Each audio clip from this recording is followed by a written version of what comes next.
Hey, hey. Hey. What it do?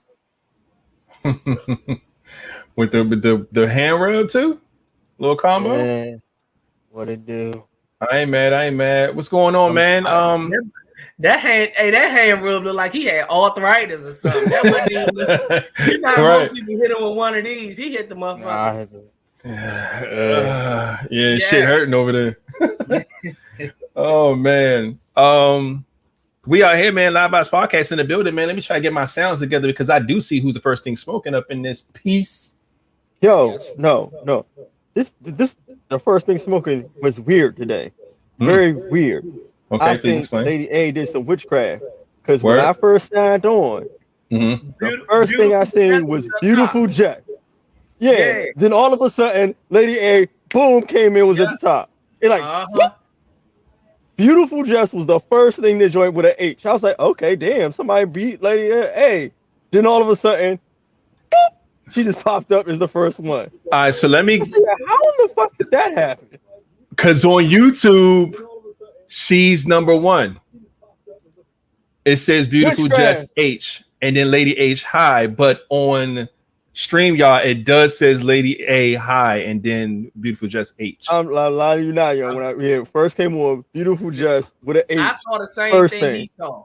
Exactly. I ain't let you. I was like, oh shit, beautiful Jess. Who? Okay, then. How did we do this last time? Lady H just said, wham. Lady like, A you wasn't even on the board. Yeah, she got some bullshit going on. So I want to be fair. How do we do this last time? Do we give it to both of them or did we just go with YouTube? Because I don't know what. I mean, last time, I don't know. Give them both of them a take shit. I mean, that's I don't know. only right. Because from what we see, it's one thing, and then what everybody else sees is another thing. So we can't.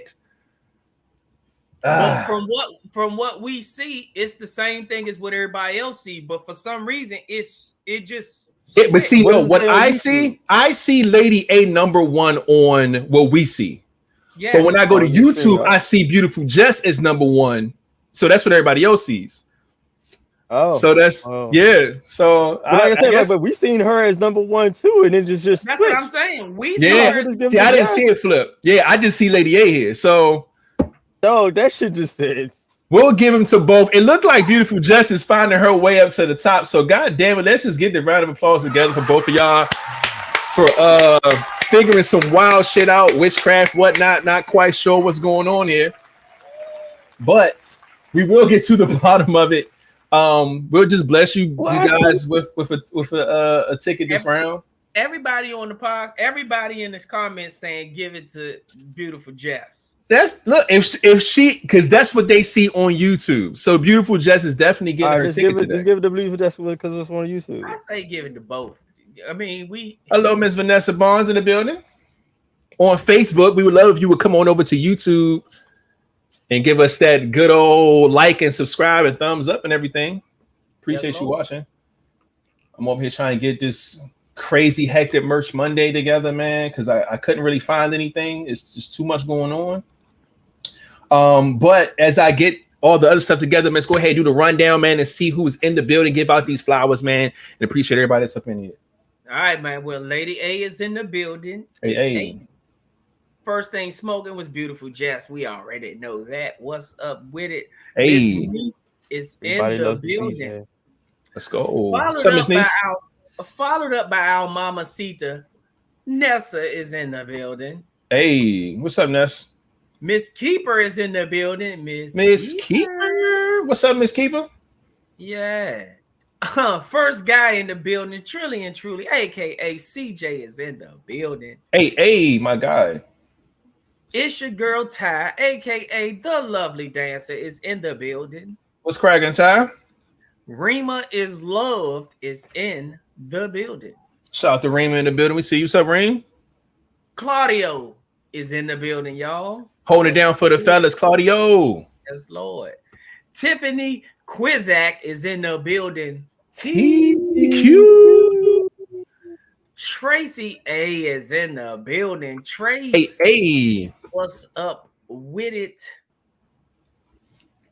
Uh-oh, look, she done switched her name on here. Sweet Red Roro is in the building. Let's go, Sweet Red Roro in the building. Love to see it. Yeah, what's up with it? Special K is in the building, aka Karen is in the building. What's up? Hey, Special K, what's up? My shit just jumped, so I'm starting from the bottom. My guy DM is in the building. What's up with it, DM? Hey. Mom Dukes is in the building. Your Mom Dukes. B-Dub, what's up with it? Mom Dukes, what's good, Mom Dukes up in here? Glenda is in the building. Glenda. Hey. What's up, Glenda? Okay. You already said Vanessa Bonds is on here from the Facebook, so we need to get her ass over here on the YouTube channel. Yeah, we would appreciate it. Let me see. Samaya B is in the building, aka Freckles. Hey. Yeah. All right, so let's add this.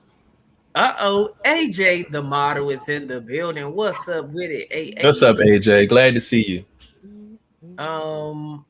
And my guys, I honestly think that is it. All right, if that's it, y'all already know what it is, man. Everybody who come in here, just go ahead and tap a little something in the chat. We'll see you, give you a shout out, because we appreciate you for putting up on us on a Monday, man. So without further ado, I'm gonna go ahead and start us off with a hey, welcome to the Live Vibes podcast, man. Every Monday and Friday around 9:00 Eastern time, we come live with the vibes. As you can see, if you're listening, man, if you're just catching the vibes from one of the platforms or whatever, and just listening in, we just giving out the flowers, man, making sure everybody get their just due. They could be anywhere in the world, but they right here with us, so we love it. Yeah, so shout out to y'all for being here, man. Yeah, we gave Claudio his shout out. He was the first guy up in here. Look at her, making sure everybody get their flowers and their petals and everything. I see you. But man, y'all already know how it is, man. We love to see y'all up in here, man. We're gonna definitely have a good pod today, man. Shit, without further ado, man, Flatliner, go ahead, bring us in, my G. Man, y'all already know what it is. It's your boy Flatliner, but Mr. Flatliner to you if you ain't part of the crew. What's up with it? Y'all already know who it is, your boy Rated, and if it ain't Live Vibes, I can't fade it. And last but not least, we have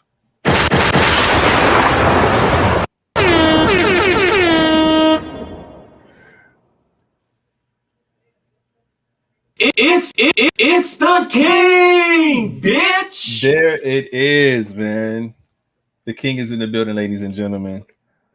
All right, so let's go ahead and talk about how we've been doing, man, checking these vibes and stuff like that as I finish up these last little bit of things over here.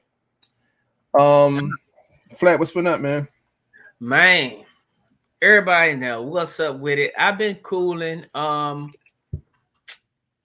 I told everybody I'd like to apologize for saying a lie to the whole pod, man. I've been lying on the pod for the last week, sitting here telling everybody I was going to Florida, which I'm kind of like not lying because I was originally supposed to be going to Florida, but I switched up and I came to Atlanta for a big surprise. So that's what I did. Hey, I'm cooling. Everything good. I got a chance to see one of my cousins while I was down here. I will go see some more family members while I'm here. I'm just cooling, man. Everything cool for me. Vacation is going good. Yeah, I'm good. I'm happy. That's what's up, man. My weekend was cool, full of work. And it's wild because a lot of things I supposed to had 2 shoots that I supposed to do this weekend, and it rained literally every day all week last week. Here where we are in the DMV, and then all of a sudden we was like, yo, what? The weatherman said it's gonna rain again. Let's just go ahead and reschedule everything. Okay, cool. And Saturday was the most sunniest, most beautiful day we've had all fucking week, and I was mad as shit. I'm like, God damn it, man. So. Yeah, but other than that, man, just been rearranging work stuff, man. I got a client that's been blowing me up. He's actually blowing me up now. We got some work to do, but I'm doing the pod. He doesn't know. I got to send him a text. Yeah, just business, man. It's been a business weekend for me. And that's where I'm at, man. Still looking rough, but I'm thugging it out, man. I'm in here. We're gonna do what it do, man. Shout out to Lonnie Boheme, aka Tosh, is in the building. We see you. We appreciate you for pulling up. And yeah, man. King, what about you, man? What's going on? Not much, I don't really too much. Nothing to report. I just went to a cookout, took some pictures there the other day. Other than that, I don't do nothing. Y'all see me on IG, fucking doing push-ups my whole life. Yeah, man.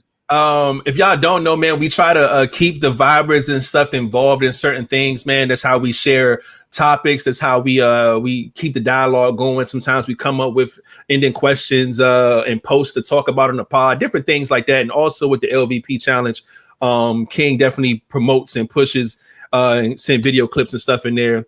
I'm more active in the Facebook than the Instagram, but I definitely posted me doing some jump roping and things like that to contribute to this fitness thing going on. I'm definitely going to continue to do the same thing this week. So for everybody that's in either one of those, man, stick with it, man. Let's keep motivating each other and keep bringing the energy so we can get to the next pod, man. That's usually how it goes. Real quick, I'm gonna put it on the screen now so we can see what it is. Since the technical difficulty switch with the beautiful Jess situation, and we see it on the YouTube. Bingo. She now has her ticket. Lady A has one. Beautiful Jess has one. Nessa has one. And remember, we was talking about beautiful Jess before. We was talking about, yo, she been creeping up on the list lately. And yeah, today's the day. All right. So she got her ticket. So it's all tied at one for them three. Remember to be the first thing smoking in here, man. As soon as the alert comes up that we about to go live, you jump in here and you say something. You saw beautiful Jess said H. She ain't even give us a whole word.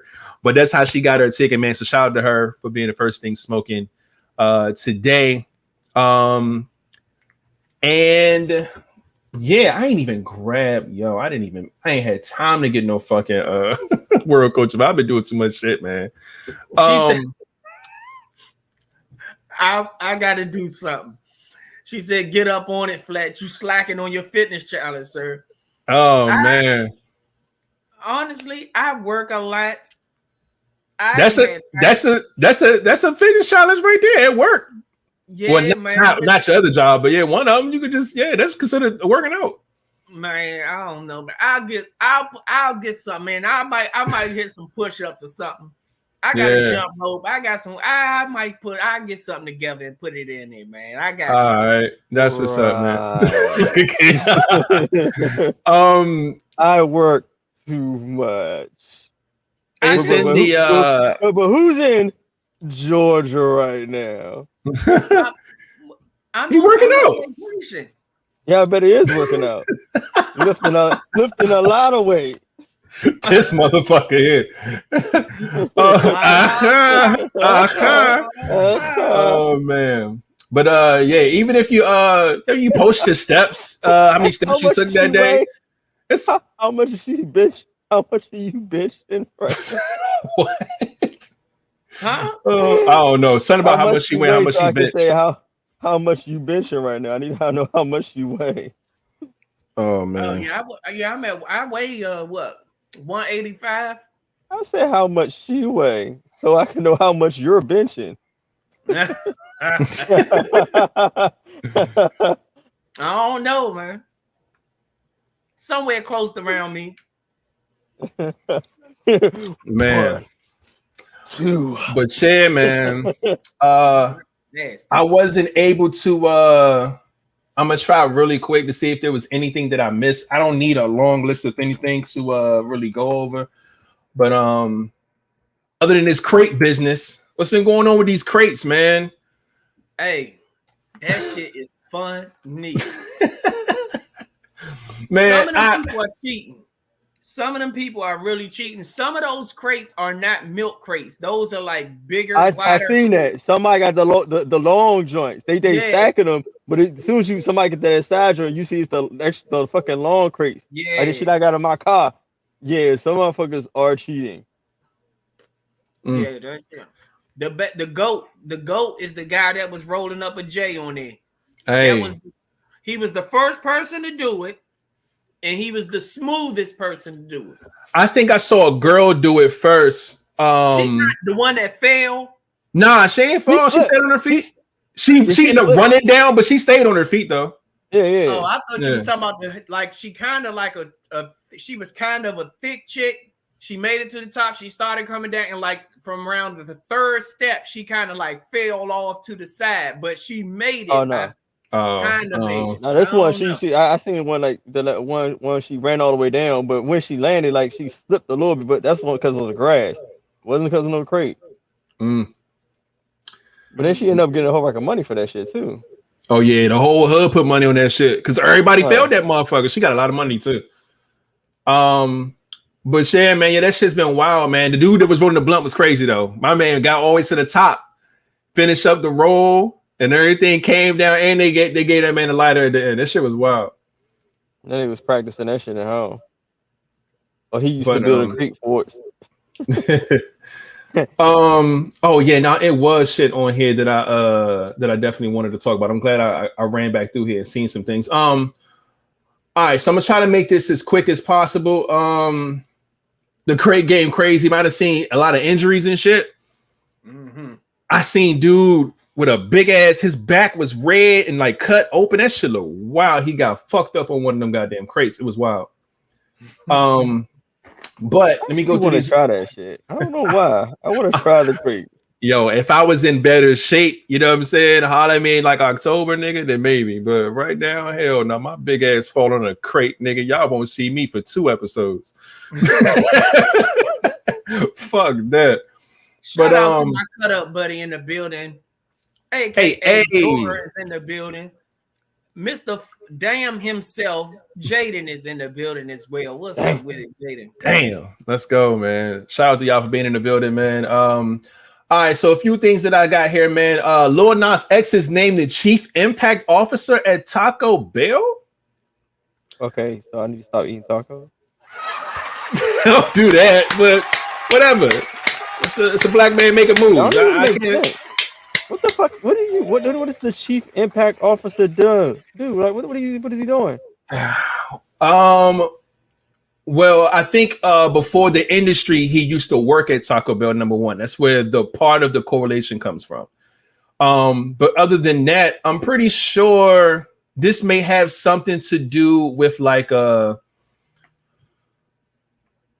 just think that they're going to use him to kind of bring in a crowd. There's no other way I can see this as being anything else. He's gonna have rainbow like they're not eating it already. So yeah.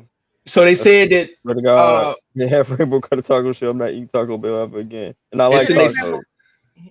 It's an exclusive experience, and they said that around the upcoming release, it would lead to menu innovations. So I'm pretty sure maybe he's going to have his own taco. Maybe he's going to, I don't know. Okay, I'm stop eating Taco Bell. Thank you. Dang. You know how McDonald's started picking up music? Yeah, Travis Scott. McDonald's.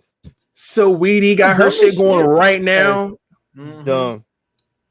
I always say if I make it big, I want to go to Checkers. Checkers was like my first official job where I started getting taxes back. So I said, shit, I'm gonna hit up Checkers when I make it big. I'm going to Checkers and I'm gonna come up with my own flatliner meal. Hey, you know what's funny? It's gonna be a big dumb ass meal that guarantee you can't eat nothing else after you finish that meal. You know what's really, really funny? Checkers was my first official job too. It actually was. It really was. That's wild, man. We're gonna have a Live Vibes Checker collapse at some point. No, I don't So you don't value your relationship with Checkers as much as Flat does? No, I don't. I fucking don't. I get it. Everybody got different experiences, man. So, you know. I was mad, you know. I was in there working my ass off, motherfuckers coming in that joint making more than me. But bitch, yeah. Ooh. Usually how it goes sometimes, man. Oh man, Trilly said, nah, he bringing collard greens and sweet potatoes to Popeyes. Hey, you change the menus up and add some soul into that. They already got the Louisiana thing down. I ain't mad at that. I ain't mad at all. Beautiful Jess, I said I need to come up with a mixed cereal business. Man. See, they tagged me. You know, Kellogg's came out with a box of that a few years ago. And it's not a few years. Could have been last year. But it got like 4 or 5 different Kellogg cereals in one big box. And somebody tagged me on that and said, Flat, they stole your idea. You should have patented it. How you patent up cereal? the idea, not the idea. I know this fucking. Shout out to Jamie in the building. We ain't seen her in a while. Jamie Johnson is in the building. Hey, Carolina, what's up with it? Let's go, Jamie. Yeah, she used to pull up and then try to stay with us until she got to go back to work. We appreciate you, man, being in the building. What is Burger Chef? That sounds vicious. Burger Chef? No, we ain't that old. That sound like some old school, super old school. Is that like Burger King before they changed the name? I was gonna say that, but I know that's not it, but you know. But yeah, man, look, that was the hood version of White Castle. That's what it sounded like. Damn, now we thinking first jobs. My first job was it Metro? It might have been Metro. It was either Metro or no, it wasn't Metro. Metro was my first job. It was, I think I worked at the stadium. I worked at RFK Stadium or JFK Stadium. Not JFK Stadium. Was it FedEx yet? One of them fucking stadiums and shit. I used to work there and shit. It was crazy because I was a fucking Cowboys fan, but I had to sell Redskins merch, and it was a whole situation there. And I remember my partner used to hold it down while I watched the game because they played Dallas that day.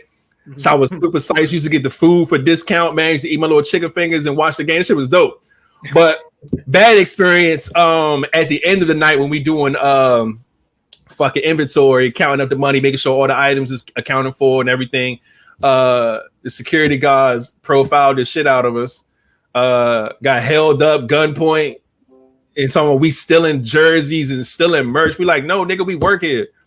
And then he's like, oh, y'all got to prove that. We like, what? It was bad. It was a bad situation. We had to go to the other booth, and he's like, oh, hey, what's up? We're like, yo, they hemmed us up out here, man. Someone we don't work here and shit. They like, what?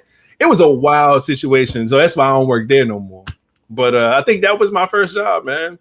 Selling the team that I don't like merch and getting harassed for it. So those are probably the happiest days of your life working in that damn stadium. Nah, I just told you a terrible experience I had.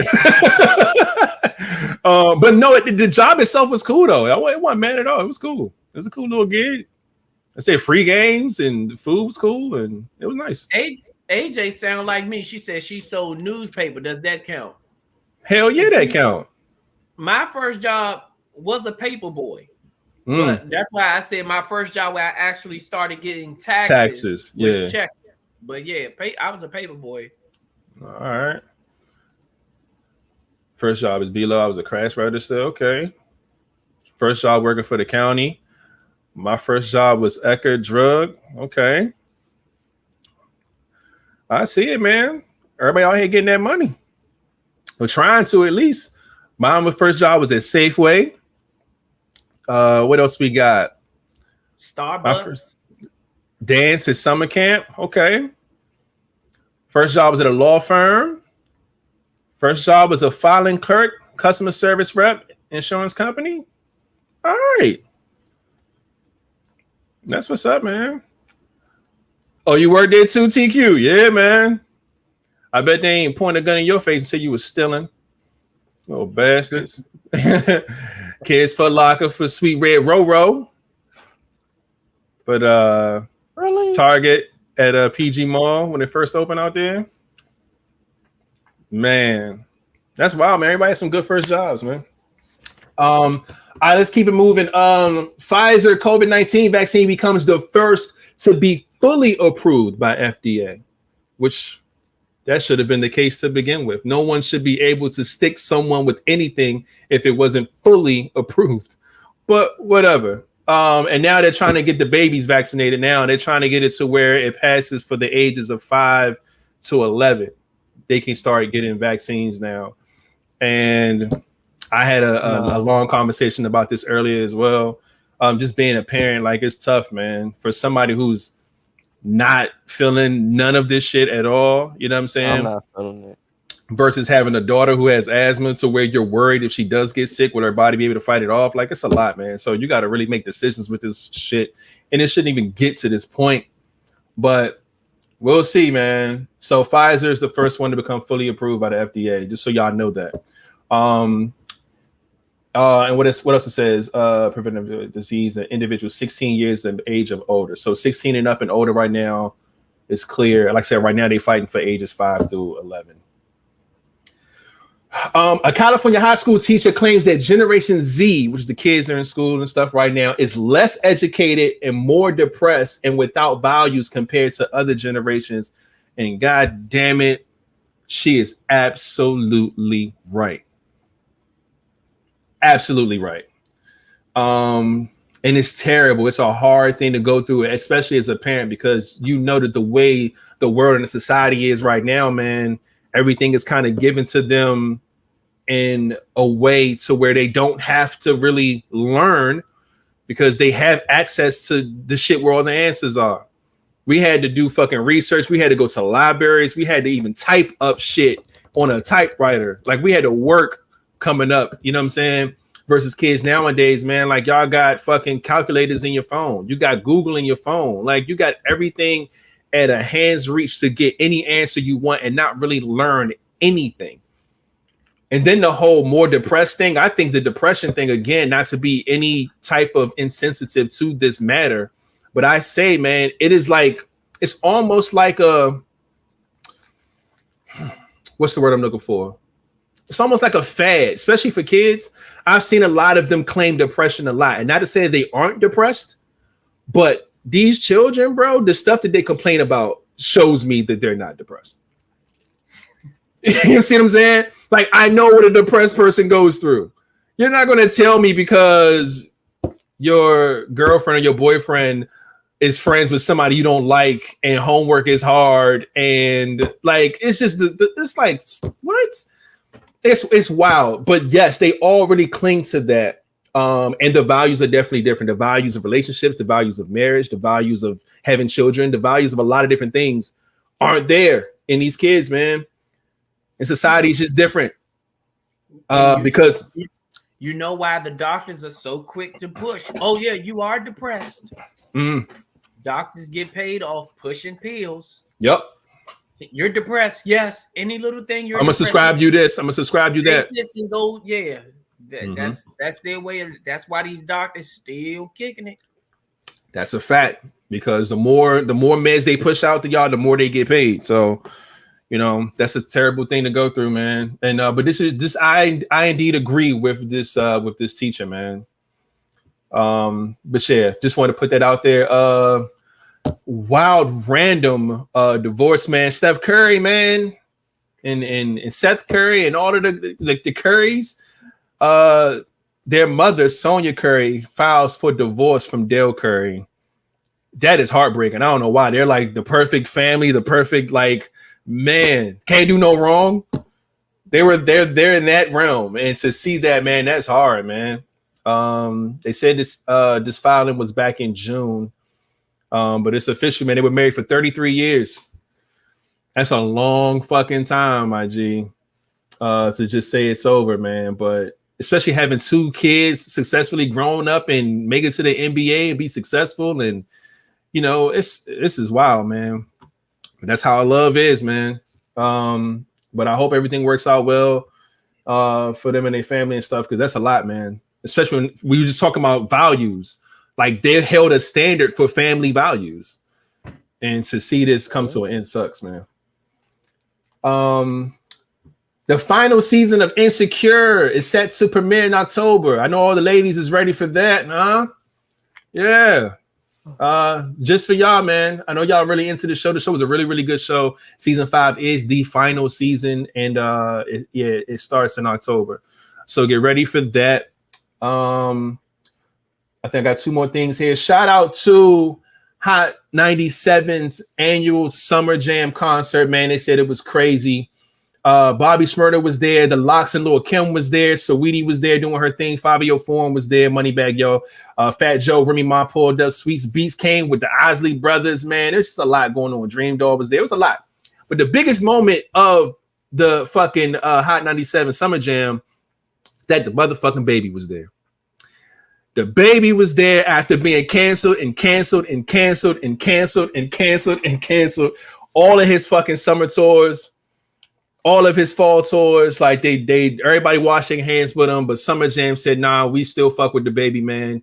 And they let him do his thing. And even in his performance, he played a video thanking Hot 97. Like, yo, I appreciate y'all for putting y'all neck out on the line and supporting me and fucking with me because everybody else turned their back on me. And that was a really, really big move. So shout out to Hot 97 and shout out to the baby for even recognizing that. Look at that round of applause there, man. Because that's good. That's good, man. That's good for business. That's good for music. That's good for hip hop. That's just a good move right there. Love that. And lastly here, man, my son is on top of this news. And he gets this news to me before the news can get it to me. And it's about this Kanye West and Drake thing. Oh, boy. I just think Kanye West, he has an issue, man. Everybody say he needs help, and this just shows it, man. So today, Kanye West drops a picture on his Instagram of the address of Drake's house. Now, this isn't like disclosed information because I think if you look it up, like I said, he got his house built. It's one of the biggest and most amazing houses on this earth. I think the address is out there, but it's on like acres of land. It's gated. It's security. It's no safety hazard.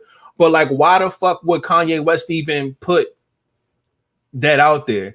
Now, if you don't know what's going on between them two, Kanye West, I talk about how he hasn't dropped his album. He still hasn't dropped his motherfucking album.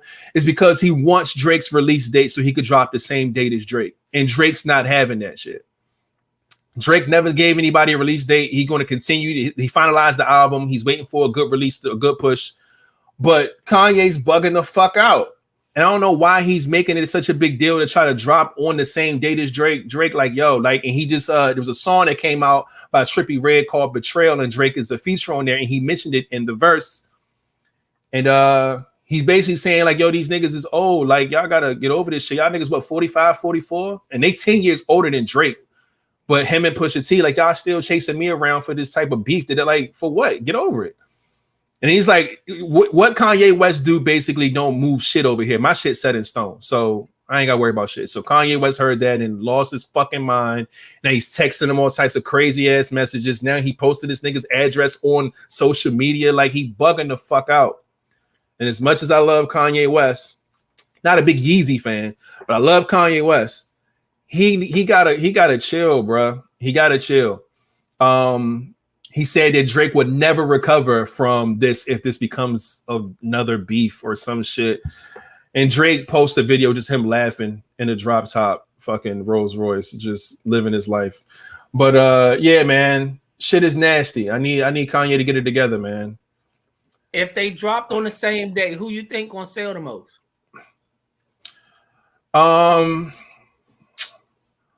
Honestly, I think Drake's going to sell the most, but I think Kanye's going to sell more now because of him doing it this way with all these goddamn album release parties in the stadiums and the track listing coming out. And I'm going to drop and I'm not going to drop. Like, all this stupid anticipation is building up for it. Now this thing around Drake, like, all this is making it bigger now.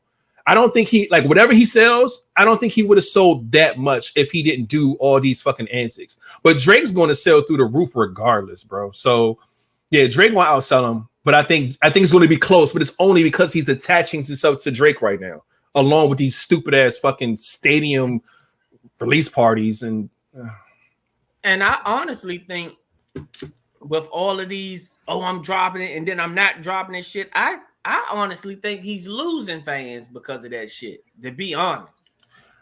I agree. I'm not a fan of the antics. This is my thing. I understand that people do shit to catapult themselves and you do things in your career to get a buzz. But I feel like Kanye West has been way past that.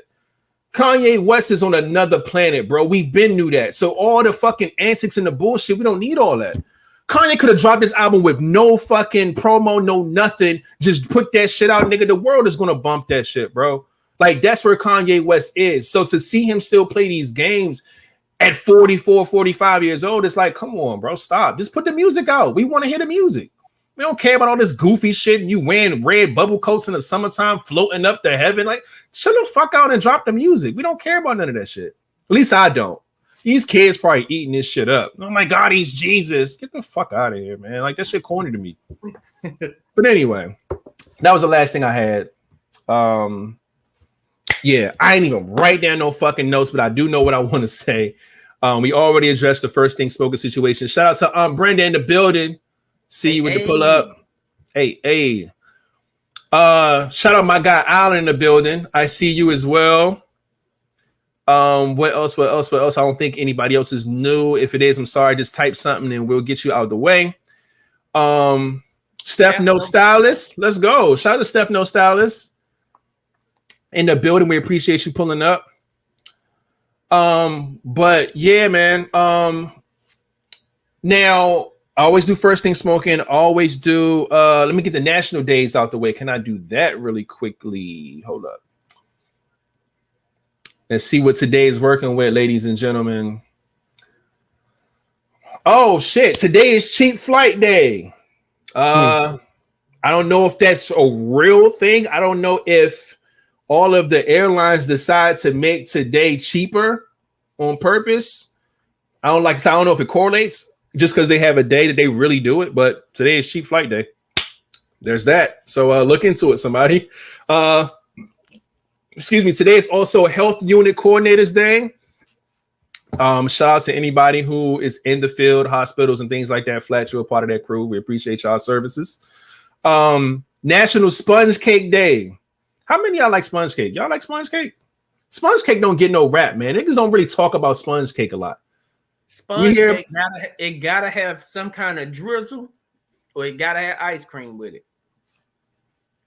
Yeah, I never heard anything bad about sponge cake. It's just not the topic of conversation. You know what I'm saying? So people got to start putting some more respect on sponge cake. You know what I mean? But another food here, man. National Cuban Sandwich Day.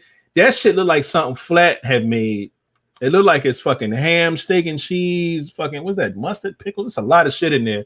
Oh damn, I was almost right. Ham, cheese, pork, and mustard. Yeah, I don't know, but there's a lot of shit in there, and it's like inside of a fucking like a calzone. Fucking like that shit look crazy. But they have a day, and lastly, National Heroes Day.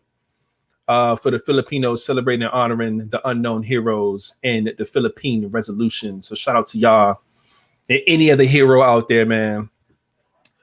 But yeah, boom. So there's that. I'm still gonna write my notes down because I need it for statistic purposes. I will also do Merch Monday. Merch Monday is today, man. I went and pulled this old picture because there was a whole lot going on behind it, but I feel like it was a good pull for this situation, and I'll explain it why. But let's give a shout out to Samaya B for having our cell phone case. Now, it is for an iPhone. It's more of an up-to-date iPhone than the picture shows. Number one. Number two, the one they sent her, I think the side of it was fucked up. So she had to get another one sent to her, but she definitely has it. And she's representing the Live Eyes podcast every time she pick up the goddamn phone. So shout out to Samaya B for her purchase, man, and going to the store and getting the phone case. That is so dope. We appreciate you. You are now Merch Mondays feature. That is fire. And that's that. Oh yeah, I'm right here in front of it, man. Can y'all please, if y'all watching this anywhere, man, please hit the thumbs up on this video. If you're watching on YouTube, if you're not subscribed to the channel, please hit the subscribe button. Also hit the bell so you can be notified when we do some cool things on this channel. We would love and appreciate it. You know what I'm saying? Definitely need that. You know what I'm saying? We want YouTube to know that people love our show so they can start putting us in a category with other people and other stuff. So please hit the thumbs up and hit the subscribe button. We love and appreciate it. And as y'all do that, trying to check the sub count, see what's cracking. I seen 445.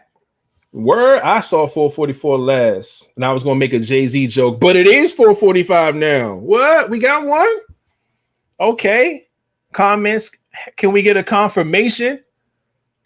Let's do a live vibes crate challenge. Now I'm telling you now, my black ass ain't getting on nobody's cart, nigga. I'll do it. I know King will do it. I'm not doing that shit. Like I said, holler at me in October and I'll try it. I ain't doing that shit right now. 445 confirmed by beautiful Jess. So let's go ahead and make sure we give them the proper bell. Are you ready, King? And we're going to hit them with a bingo. Shout out to you, whoever you are. We appreciate you. Hope you're watching right now because that sound effect was for you. You are now a Viber. You are now part of the group, the clan, the squad. You know what I'm saying? Everything under the sun, man. So whenever we do giveaways and all the cool stuff, man, you could be a part of it. We appreciate that so much. 445 is where we're at, man. Moving right along. What else we got going on? So that would be that. Did Merch Monday, did the National Day, did the sub count.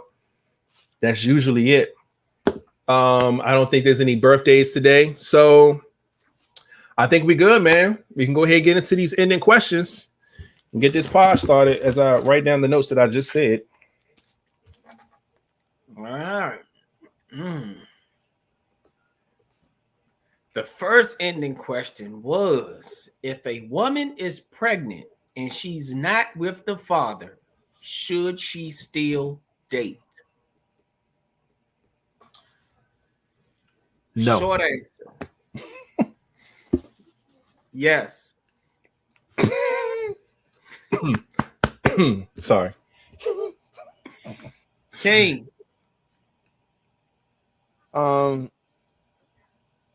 She's pregnant and should she date? That's up to her. So I'm saying that's each his own. I mean, but do you think that it's okay or not? Like, how do you feel about it? I don't care. So yes. So yeah. Okay. Oh yeah. So. All right. So I'm the only one that said no here. Mm-hmm. I gotta be that guy. All right, man. Okay. Shout out to Joy being in the building too. I'm glad I saw that before that shit got too high, because she was definitely gonna. Well, we appreciate you for being in the building. I say no because I feel like I don't like the energy there. I think that it creates a lot. I think already you're going to have too many questions for each other. I feel like the guy is going to be like, yo, what's the situation with your baby father? Why y'all not together?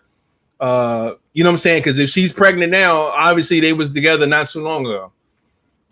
So you want to know, like, were y'all dating? Was it a relationship, or was this a one-time thing? Like, you're going to have so many questions because now this baby is a part of her. And if you're pursuing her, you're going to be pursuing her, the child too. So saying you don't have any kids and say you were into, women that didn't have kids, but now she's pregnant. It's just a lot that you got to think about when it comes to that type of situation. Now for her, now she got to think about, damn, is he going to accept the fact that I'm pregnant? Is he going to leave once I have the baby? Like, how is he going to feel if he knows that, It's like going into a situation where everybody's throwing all these questions around and feel a way about shit. I just don't feel like that's a safe space to start dating and pursuing people. You know what I'm saying? Then you got your mood swings, your trimesters, your fucking pains and your appointments and you don't need to be dating nobody while you going through all that shit. Like, no, have the baby. When everything's okay, get out in the dating world to where you can give the energy that you need to the guy that's pursuing you. Because it's not going to be about this guy or y'all dating. The baby is going to be the topic of conversation until that baby's born. So I just feel like that's just too much, man. And I'm not saying that you can't date. You can, but I mean, it's a lot, man. It's a whole lot. I'd rather just play it cool, had a baby, and then we could link up after the fact. But that's crazy, man.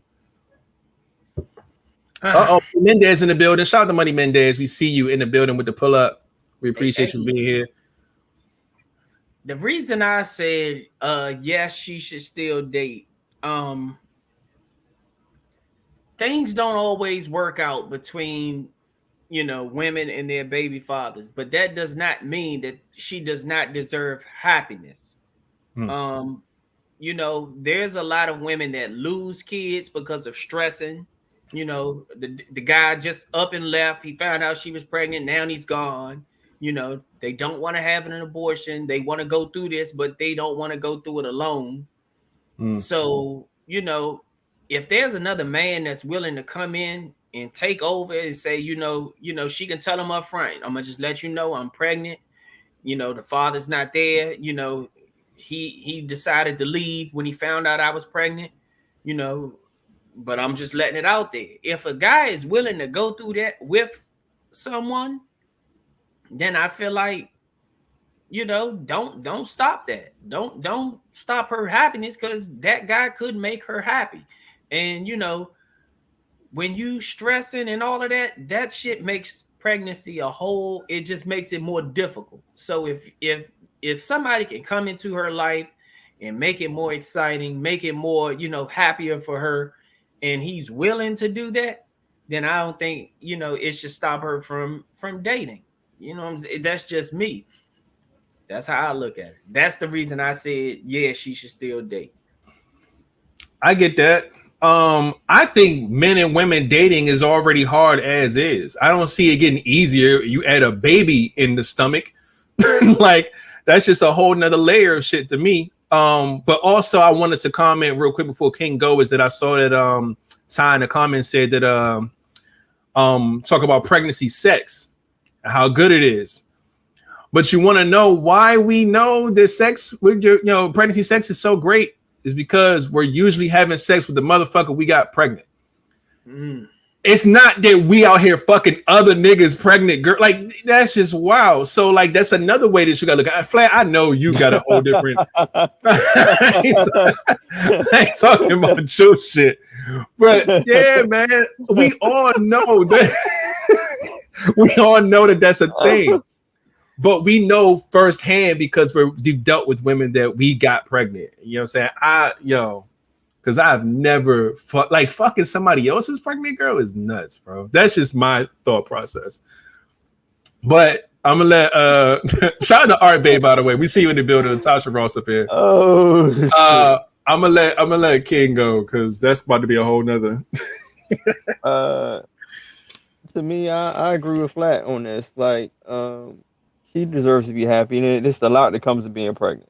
Like, just because y'all dating don't mean like it has to be really sex involved. That person is going to need some type of emotional support, especially if she run into a guy that's going to be able to accept it and help her get through this.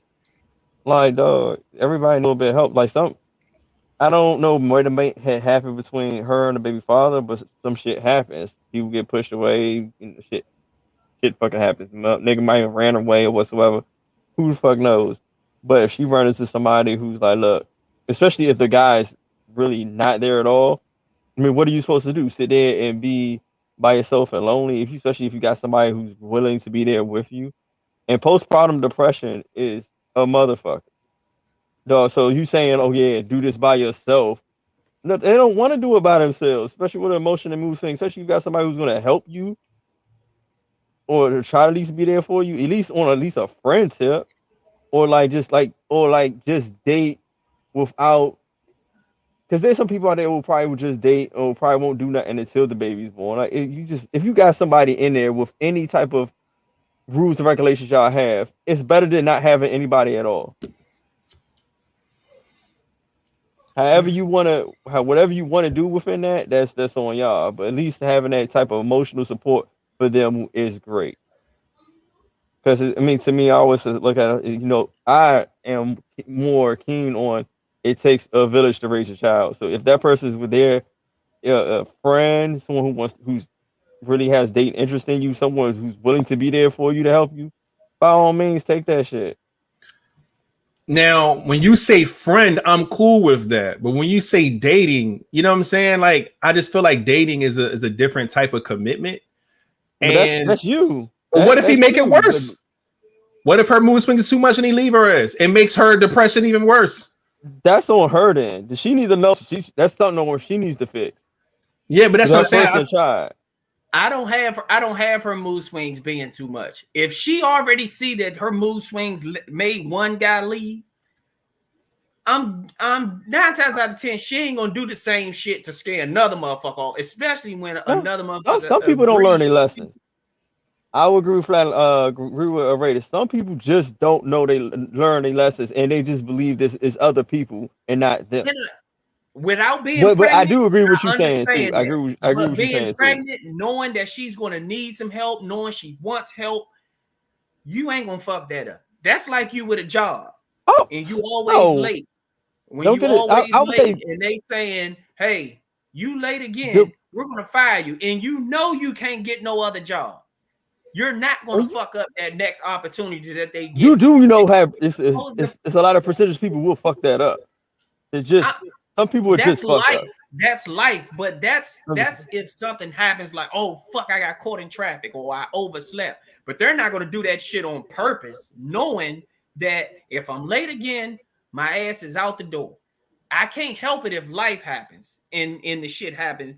But 9 times out of 10, if you know that you can't do something and you know you have nothing else to fall back on, your ass ain't gonna fuck that up. You're gonna try by all means not to fuck that up. So if I know that shit, if my attitude scared one dude away and I really want that dude there because this shit is not easy by itself, there's no way I'm gonna do the same shit and scare another motherfucker off. Or it's just meant for her to be alone. Dude, go through the pregnancy by yourself. I agree with that. I wanted to kind of bring this to attention. Samaya said, yo, at the end of the day, if a guy could date while expecting a child, why the fuck can't the mother? And the reason why this is that way is because I feel like we understand that the woman and the mother is carrying the child. Normally, when a guy is out here dating another woman, the woman usually has to hand the baby to the father, and then the father will have to share that experience with his girlfriend. But when it's the mother who usually has the children, there is no passing around. It's right to you. So there's a difference in what people do in that situation. Usually the mothers have the children. So there's a process when men go out here and date other women. The woman doesn't have to deal with the child in the situation unless the father says so. He's the middleman. But when it comes to women dating men, that man usually is expected to accept her situation and or step up as a father figure or a stepfather. There is no person in the middle to guide that shit around or give it a little time or a little space. When she had that baby right there in your arms too. So that's the difference of why men have a little more leeway dating wise than women do, because women is the one who have the baby. It's right there with her. So, that's why I feel like there's a difference. I'm not saying one is right and one is wrong, but there is statistics when it comes to that type of shit. You know what I'm saying? So, but other than that, man, that is a crazy, crazy topic. Everybody is to each his own. If you want to date while you're pregnant, that's fine. If you want to date someone that's pregnant, that's fine. Me personally, I just think people should wait because I just feel like, it's a lot to it, man. But yeah.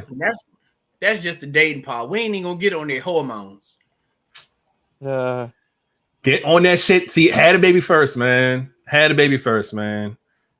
It's too soon. It's too soon, bruh. This nigga dick was just in you, bruh. Like, come on, man. I'm not playing, bro. That's I can't even do that. I can't, man. Go ahead and say it. Go ahead and tell him how you was rubbing fucking boiled shrimp on this baby's forehead that belonged to another man. That's crazy, man. Nah, bro. Head ass up. I can't rub the tip of my dick on a baby's head, man. It ain't my baby. He probably rolled over anyway. That's even worse. What did you not? Wait, hold on, man. I ain't even got a button for that. Oh man, look, let's go. Because now this is when we know it's time to get on to the next topic. this is where we know it's time to move on, man. Let's go to the next in the question, man. Should a wife be required to know how to cook and clean? Short answer, yes. My short answer is yes, too.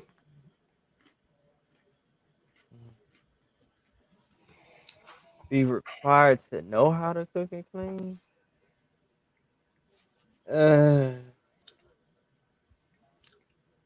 Damn. I say yes. All right, so 3 yeses. Real quick, somebody said, have you ever dated someone while pregnant and it wasn't yours? I have not. Flat has.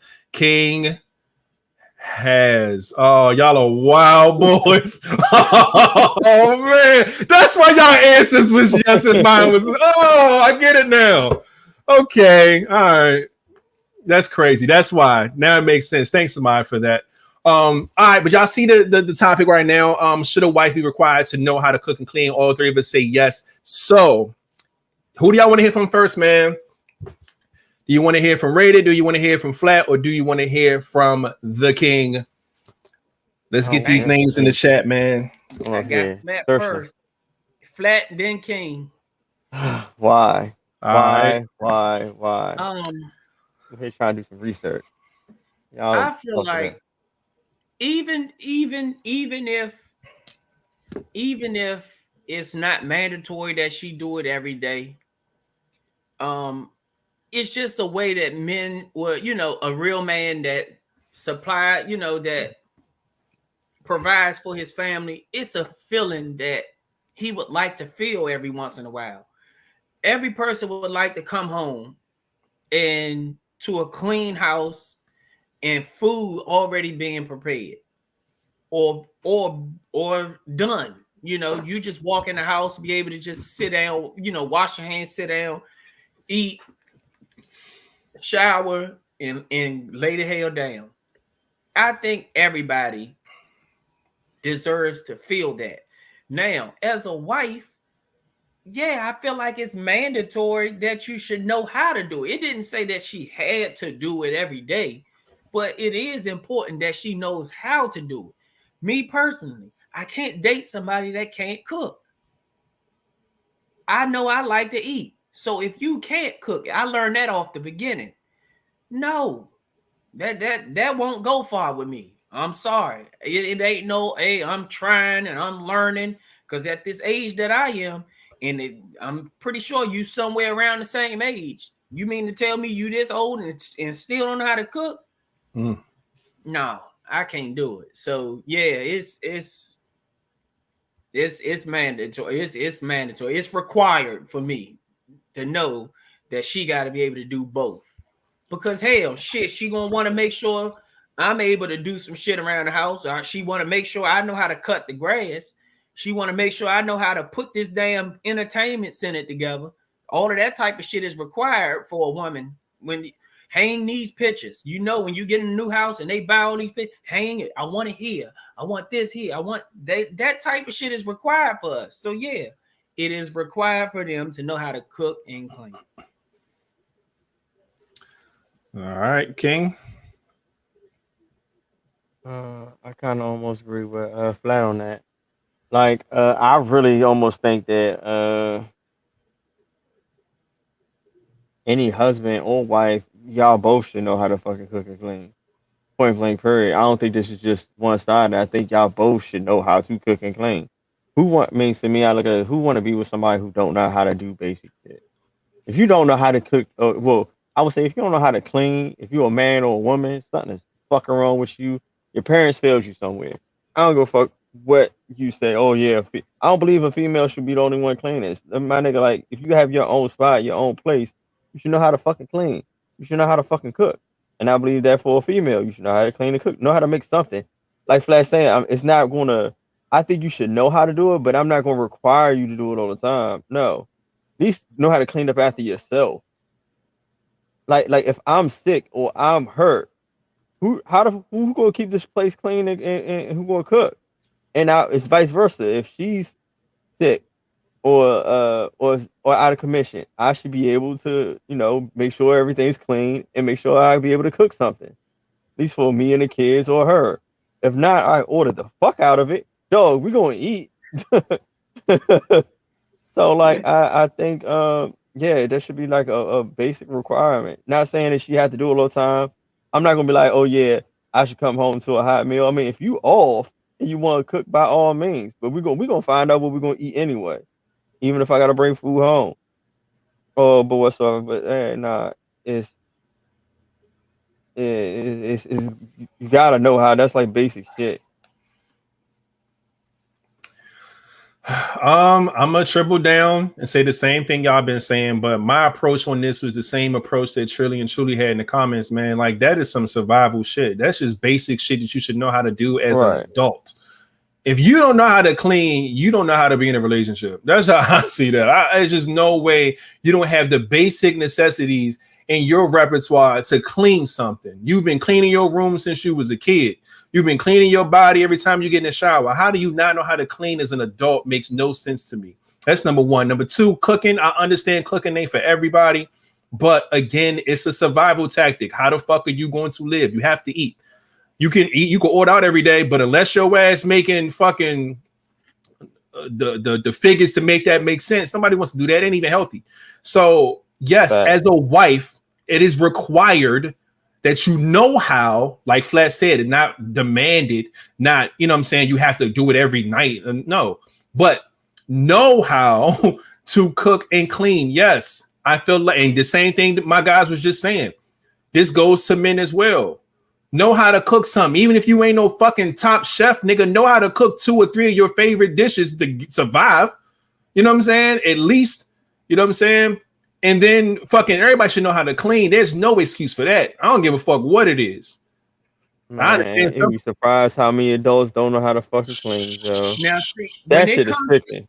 When it comes to cleaning, women are more specific. That's what it is. You have to learn that. You have to learn your woman, because you know how you can feel like, oh baby, I cleaned the house. You know, let's just say the guy get home early and he like, I cleaned the house. He feel good about that shit.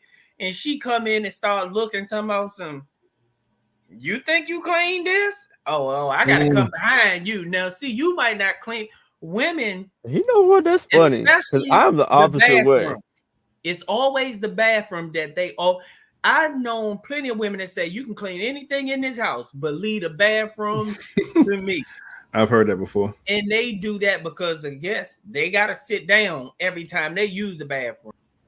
And so they got to make sure certain shit is just clean in that bathroom, because they don't want to sit there. They don't want nothing to run and crawl up in that box. So they got to make sure that bathroom is clean. So I heard people say, go clean the kitchen, go clean the living room, do this. Leave that bathroom alone. I got that bathroom. So it's a whole lot of them that feel like men don't clean like how they were clean or how they grew up cleaning. So they always say, well, go ahead and clean. I'll just come check behind you type shit. So yeah, you got to watch them type of women. We know two stories. I was like, you think this shit clean? Hey, look, just go give me the shit, Joe. God damn it, what the fuck? What is this? What is this not clean? Dog, like, where you clean this shit at? This, like, I'll be like, this what you got? I'll be back. I'm about to go to the store. You ain't got shit. Dog. Yeah, because some people, like I said, some people, it depends on what it is. Like, I'm particular about dishes, Joe. Everybody's different when it comes to what clean is. And it's like, it's almost like talking to a child. You ever ask a kid to clean up their room and you go in their room and the room's still fucking dirty? You like, you ain't clean this shit up. I'm like, yes, I did. I'm like, you call this clean? Shit. Your level of clean and their level of clean is different. You know what I'm saying? Because they live in it and they feel like, because they straighten up. That's what they do. They straighten shit up, but they don't clean a damn thing. They throw everything in the closet or under the bed. And it's like, nah, nigga, this not clean. You know what I'm saying? You straightened up your room, but you ain't clean your room. So people do see it different. I tell you who wouldn't get no dick if they was cleaning King's house. Yeah. But bleach is not always the best solution. I mean, yeah, bleach will fuck me up. I clean with bleach and that shit get in my eye. I'm not fucking that whole day. Bleach just sterilizes my black hair. So, I don't know. Because it just be so, and like, hey, fuck, after I clean with bleach, Joe. God damn. Not always the best. They got bleach out. They got bleach out now with all different kinds of smells. They got a Fabuloso bleach and all kinds of shit. So they got bleach out that now. chemical, that smell getting me. Like, I just, nah. You need to find you a woman who is going to clean your house with bleach and still keep your dick up. That's when you know you got the one. If she can say, yo, you know what? It ain't about them cleaning with bleach. No. It's the smell. Cleaning with bleach. It's the smell, right? No, but it's if you know how like you ever clean with bleach, and it's just like if you could. It's not that if I smell it, but if I clean with bleach, it's a totally different from you smelling it to it being on you and you really inhaling it. Because you been in that joint. So let me rephrase it. If you clean with bleach and she can still keep your dick hard, then she's the one. There we go. Oh man, she a motherfucking. He's a keeper. I'll be like, you ain't going nowhere. Like, I can clean bleach, you get this thing hot. You're it. You're the one. Like, she's like, what the fuck is he talking about?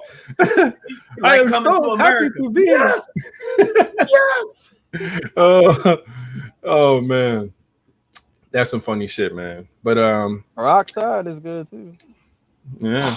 There's a lot of shit. I just bleached my goddamn these hardwood floors, man. Having a dog. That shit ain't Candace Leach. Hey, shout out to Candace Leach in the building. On the YouTube, we see it. Go ahead, hit that thumbs up and hit the subscribe button if you haven't already. Hey, you would appreciate it. But yeah, man, let's go ahead and move on to the next topic, man. About an hour and 7 in. More men settle in unhappy relationships than women. It just goes unnoticed because a man's happiness isn't important. What are your thoughts?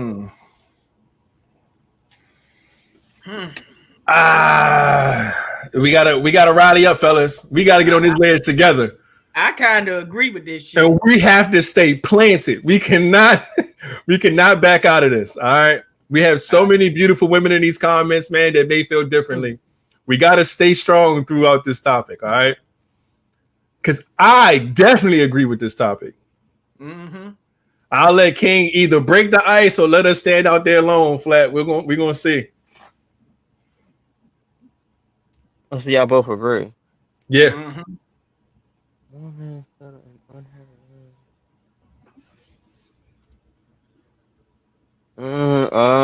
See that last part.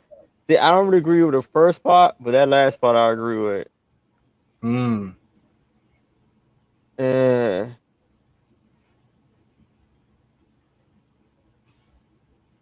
Yeah, I have to agree with it. There we go. We're on the edge. We are here to stay. All right, and we are ready. We are ready. All right. So, who do y'all want to hear from first? Joy B already put it up there. Rated King Flap. All right, here we go, man. I'll take the target first. Yes, this is a thing. This is the first time that this has been talked about because it is real. A lot of times when and this is not to say that women don't, you know what I'm saying, like stick around and settle in an unhappy relationship. They do as well. But most of the times when a woman do it, it's because she wants to. And when a man does it, he almost feel like he has to. There's a difference.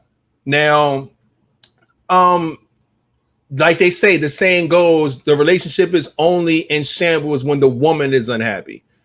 And that's usually the case. If all the guys in here tonight, if you think about the times that your relationship has had a lot of turmoil, a lot of different bumps and bruises, 9 times out of 10 is because she was upset about some shit. A lot of stuff that we're upset about, we either take on the chin, we ignore it, we give her passes, and we settle with being unhappy. We're not the nagging type. We're not going to sit there and fucking every day nag to you about some shit. You know what I'm saying? We're not going to complain every day. We're going to just fucking deal with it. And we do this a lot. You know what I'm saying? But when a woman is unhappy about something, or your ass going no. Look, happy wife, happy life. It ain't say shit about the husband happiness, right? That is also a saying for a reason, because this shit is true. Men settle a lot, with the unhappiness in relationships, man, and we just deal with it, bro. It's tough. And when women aren't happy, they usually tell you. They're like, yo, you know what I'm saying? Did you not notice this today? I called you. Where was you at? Like, oh, da, da, da. They're going to let you know when they're unhappy. Now we need to talk. We got to get to the bottom of why I feel away. That happens normally all the time. You don't really see a lot of situations where men are nagging women the same way, because we just look at things differently and different things affect us differently. You know what I'm saying? And man, it's just true to me, man. And to the second part of what it says, let me let this wrap around the screen one more time, because of course I still agree with the more men settle unhappy relationships than women. It just goes unnoticed, which it does, because a man's happiness isn't important anymore. Now, like King agree with the second part, I think more. I'm not going to sit here and say that a man's happiness is unimportant, but how do I say you don't give a fuck? Like, without, I don't know. I'm not trying to say you don't take it as being important, but when it comes to what you're upset about versus what I'm upset about, what you're upset about comes first. So let's put it that way. I'll word it like that so it could be a little more, whatever. But yeah. Yeah, that's my take. I'm gonna just leave my thoughts at that. King? Yeah, like I said, like a man's happiness is not gonna matter, especially when it comes to what a female wants. Come on, Joe. Like it ain't never gonna be like what I want is for females. What I want is 9 times out of 10 is more important than what you want. How many times y'all have heard this? May not have been said to you, might have been said to a homeboy whatsoever. Maybe you've gone through this. I've heard this plenty of times. Motherfuckers said this. You should be happy that you're making me happy. Wow. I ain't never heard it. Boy, I tell you what, if I'd have heard it, I'd have said my first words would have been, bitch. Y'all be cool, y'all be safe. I would have been out that motherfucker. Ain't no fucking way.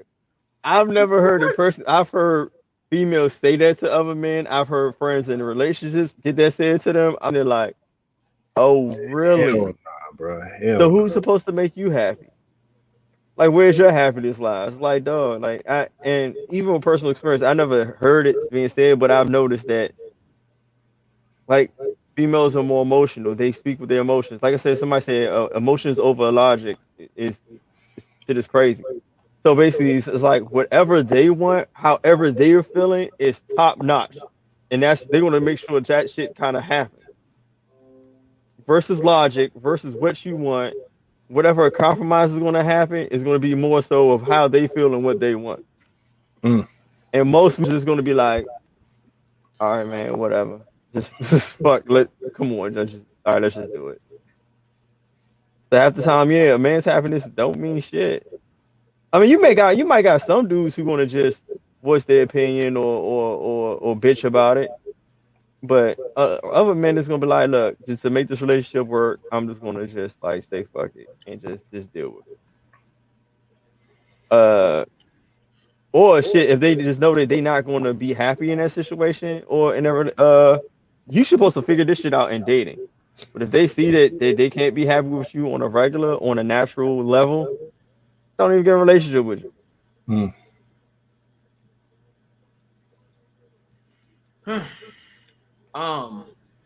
Unfortunately, I've been in this position, and like you said, as a man, when it comes across, I don't like to come across as nagging, but I've come to a conclusion that from now on, I'm going to speak my part. I'm gonna pop my shit when some shit ain't right. I'm gonna address it right then and there, because the younger me held that type of shit in, and I felt like my happiness wasn't important. It was really what she wanted, And if it is either her way or the highway. See, and when a woman realized that they're not right, it's not, a lot of the times it's not a, okay, baby, you was right. Sometimes it came across as, well, get over it. I was wrong, but get over it. Like them motherfuckers, Joe. Them motherfuckers. That's how it comes across to the man, you know. And it's like, nah, give me my praises, just like how you would want it if I was wrong, you know, tell me I'm right. Yeah, go ahead and say it. I want to hear it. I was right, wasn't I? But when it's us, it's, yeah, all right, whatever. Whatever. Get over it. You right, yeah. Whatever. It's never looked at the same. So I've had to leave that situation because I felt like I spent my life trying to make somebody happy, and at the end of the day, I wasn't happy. So ain't no motherfucking way, Joe. I'm not saying, you know, if you ask any woman, they'll say, yes, of course a man's happiness is important. Everybody's going to say that. But when the shit actually hit the fan, is it really important? And that's the part that a lot of women don't see until I started pointing that shit out. Like, now I see it, I'm saying it. And I'm going to come to you just like how you would come to me. And now it's going to seem like I'm nagging. Now it's, oh, I'm dealing with this bitch ass nigga. He keeps saying this or saying that, and he's saying something, and they're not used to a man stepping up saying what the fuck they see, when they see it, how they see it, and no, you gonna fix that.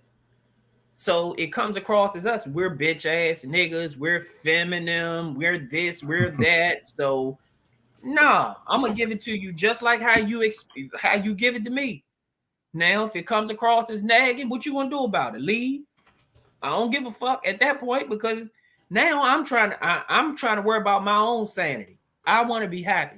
So at the end of the day, if I'm not happy, I'm not settling for shit. I'm not settling for nothing. So I'm gonna make sure. Oh fuck! I said. You definitely said feminine. I was like, oh, I got him. Feminine. But yeah, this is, you know, I think it comes across better when we do start speaking up, you know, and if men just stop worrying about how it comes across or how they look at it, as he nagging, he this, he that. At the end of the day, motherfucker, it's about my happiness. And if I'm not going to be happy, it's either you going to hear me tell you this to fix it, or I'm gone. The choice is yours. You can do this the easy way or the hard way. The choice is yours. The choice is yours. Man, I agree exactly what you guys are saying. I did see a lot of comments. Women were definitely saying, "Hey, I've had a guy that nagged me. I've had a guy to do this," and guys being they feelings too. You have. Of course, you have. That guy was raised by nothing but women. He ain't still around. Yeah. His ass gone. I bet you he was raised by nothing but women. But my thing is too, is that like that's one thing that I don't ever want the dialogue in any type of conversation to trickle down to a vice versa. I feel like whatever we talk about, we should stick to. The same way it says more men settle and it goes unnoticed because men are unhappy. Let's talk about that. Because we can easily do the flip back and forth. We know there's niggas out here who nag and there's niggas out here who, you know, this and the third. But we do understand that there is a bigger picture here for this when it comes to women, because we just mentioned like 3 sayings on this part alone where it's about the woman and not about the man. So, you know, we get it, but that's just what it is, man. And this is very true. So please, women, I know a lot of you are single and shit like that. Take your man's happiness seriously. I used to do a habit to where I used to sit my girl down every month and ask was she happy. She said yes, and we was good to go. You know, just to play that game, because happiness is important. If you good, I'm good. You know what I'm saying? That's how I used to look at things too, until I started to be unhappy. Now I stopped asking. So now it's, oh, why haven't you asked me if I'm happy or not? You know what I'm saying? Then it's like, well, shit. You looking at it now like, well, when was you gonna ask me? Ding, ding, ding, ding, ding, ding, ding, motherfucker. Like, yeah, you know. So yeah, man. Happiness, man. It's everything, man. I'm telling you, because when somebody's unhappy, man, that shit ain't gonna last. And take it seriously, man. Men and women, everybody, man. Take your partner's happiness into consideration. All right. Look at the new slogan for men. Happy man, not a part of the plan.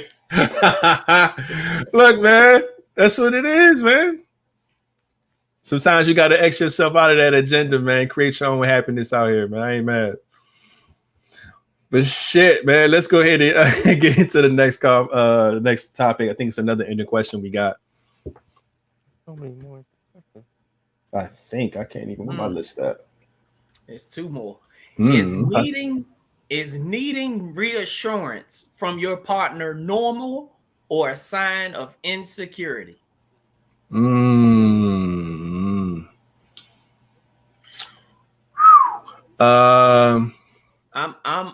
short answer, I'm on the side of insecurity. Yeah, I'm definitely going to say insecurity.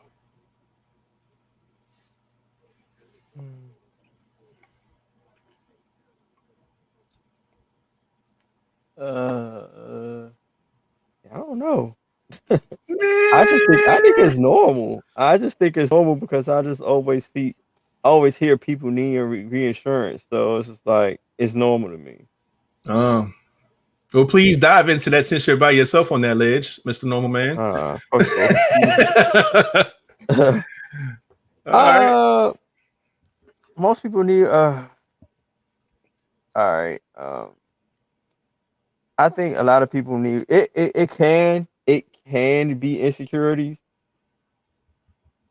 but then also just mean it could also just be that this person just wants to know. Like everybody, like how like D, how you just mentioned, like you always asking your partner, are they happy, but they never asking you. Mm-hmm. Somebody will probably need some reassurance on that. Like, are you happy with me? And then they will probably want you to see if you're happy with them. Someone to me, that's like reassurance. It's like you gotta some people just want to make sure that everything's going in the right direction. Maybe you're not, and maybe reassurance is not really asking, like, I need reassurance on things. Just trying to see what growth you're having, and then if y'all growing in the same direction. Because people do, as we get older, do tend to grow, tend to learn about ourselves, and may be growing in a different directions. They just try to probably just reassure that y'all are actually growing together or y'all growing apart. You got to check that sometimes. Like that's when people say they got to continuously date to see what the changes are in y'all relationship. Because you never know. Like somebody could be, getting older, changing. Like especially those ones who may have gotten together when they were young, and as they get older, of course, things change, your mindset changes, things happen. Some people may stay the same, some people might be growing, some people it may be coming together closer, some people may be going apart. So the reassurance is actually needed there to make sure that y'all still on the same track, that y'all still there together. Okay. You want me go? You go? Yeah, you can go ahead. It's cool. I feel like it's on the insecurity side because from my own experience, I say this is because things like this happen when you don't communicate.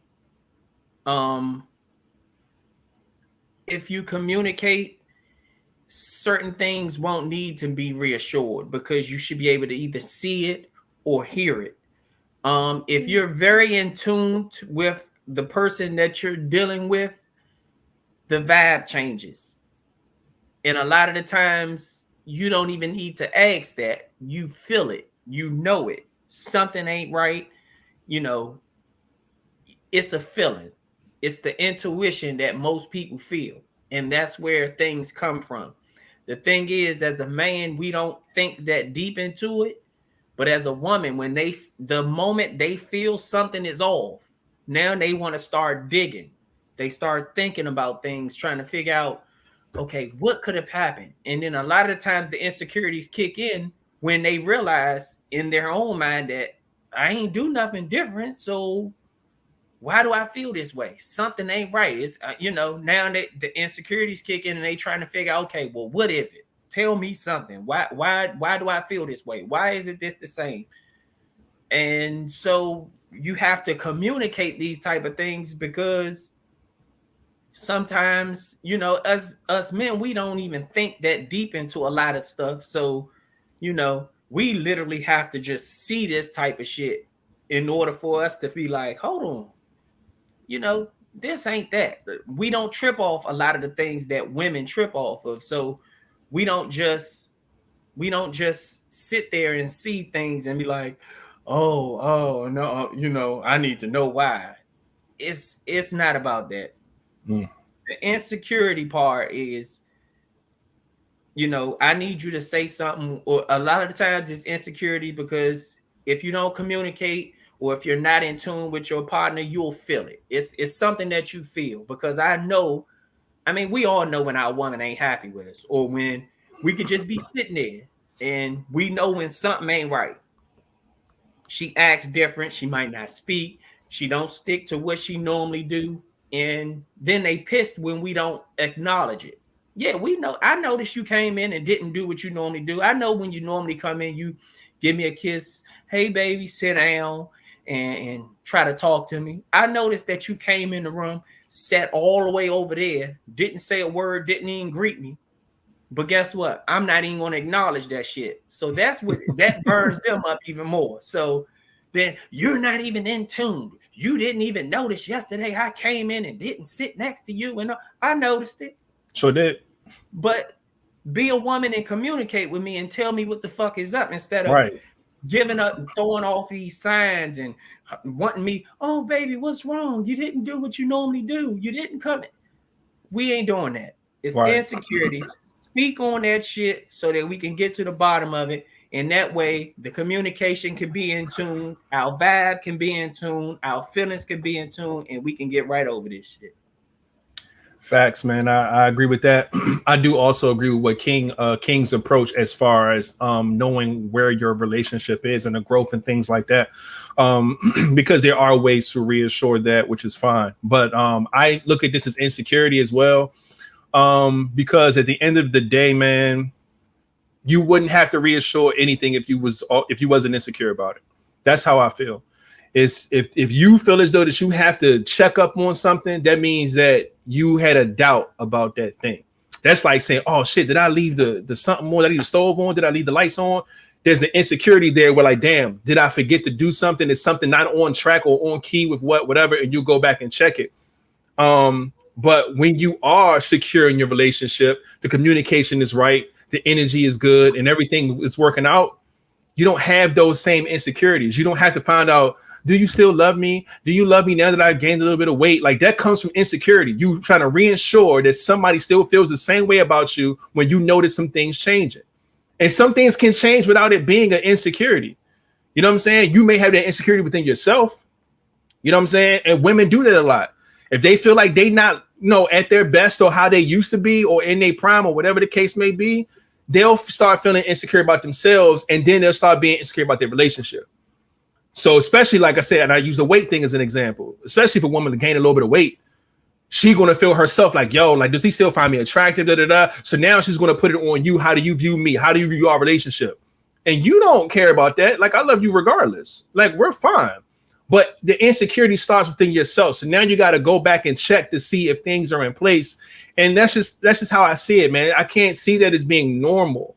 I feel like normal behavior is a relationship going through its steps and growing into something special as it goes along. That's a normal pathway. I think all relationships starts down here, then work its way up. But when you got that, I gotta reassure some shit, that's when the lines start getting squiggly. You don't know if y'all going up or down. So you got to figure out, are we going up? Are we going down? What floor are we on? Like, that's, to me, that's an insecurity. You don't know what's going on. And not to say it's a bad thing just because it's the word insecurity. There may be reasons of why you're insecure. There may be reasons to why you feel like things aren't moving the way you think they should be moving. You know what I'm saying? Or you may just be tripping. Either way, it's still labeled insecurity to me, regardless. Like I said, it don't necessarily have to be a bad thing, but it's still insecurity. If I'm not sure about some shit, I'm going to ask. But that don't make me wrong for being insecure about something. If something makes sense to where I got to question it, then I'm going to question it. But other than that, man, it's still my insecurity. Like Flat was saying, if you come in the house 3 days in a row and you're not coming in, hey baby, kiss, how was your day, da-da-da, and you just come in, walk past me and go in the room, yeah, I'm gonna notice that. Okay, what's going on? But like Flat said, like sometimes you don't want to play that game. Be a big girl and come in here and talk about the shit. Don't sit there and do the little bullshit, wait for me to chase you around the house and beg you to tell me what's bothering you. Like, get the fuck out of here. We're not doing that. We're adults, my nigga. Like, come on. So I get it, man. It's okay to be insecure sometimes if shit makes sense to be insecure about, but don't make it like it's a bad thing. Because like I said, I think it's insecurity regardless, but you know, good or bad. But yeah, that was a good one. And I think we got one more in the question left. Damn, man, we got to talk. Yo, we not getting through this shit. Hour and 30 in. We'll see how it goes. We're gonna try to get through these as quick as we can. It says, I wonder if we knew how close death really was or is, would we treat people differently? My short answer, no. My short answer, yes. Short answer, yes. Oh, Flat definitely going first on this one, buddy. Because I definitely need to understand. I would say no, because I treat people how I want to be treated. So I don't treat people in a negative way. If I died tomorrow, I don't think there's anybody that will say, "Oh, we didn't get to leave off on a good foot" or whatever. I don't have those type of moments. I like to fix shit right away. That way, you know, I don't look behind, you know, I don't watch behind my back for certain shit because I don't live that way. So that's why it's not important for me to all of a sudden, because at this point, that makes it seem like, you know, if you know you're going to die next year, this day, now all of a sudden you have to put on this persona and start treating people differently. No, treat them the same way you would have treated them if you knew you were going to die in 100 years. What makes that different now that you know when you're going to die? Oh, let me treat you different. Hell no. I treat you the same way I would treat you if I knew I was dying tomorrow. So I don't look at that. I'm not treating nobody different. I'm going to treat them the same way I treat them now because I treat everybody with respect. And anybody that disrespects me, that's their own personal shit. I'm not going to settle for it, but that's their own personal shit. They're not going to disrespect me for some shit that I've done. What I did was the right thing, the right way. So no, I'm not changing. I'm not treating nobody different. I'm the same way all the time. Okay. Like that answer. King, we gonna rock, paper, scissors for it? No? Nah, you go first, my nigga. No, you don't want this smoke? All right, fine. Nah. That's cool. The reason why I say this is because I looked at this question a little differently. I didn't look at it as if death was really close to just me. Death could be close to anybody else. And that's just a fact in life anyway. But say we knew.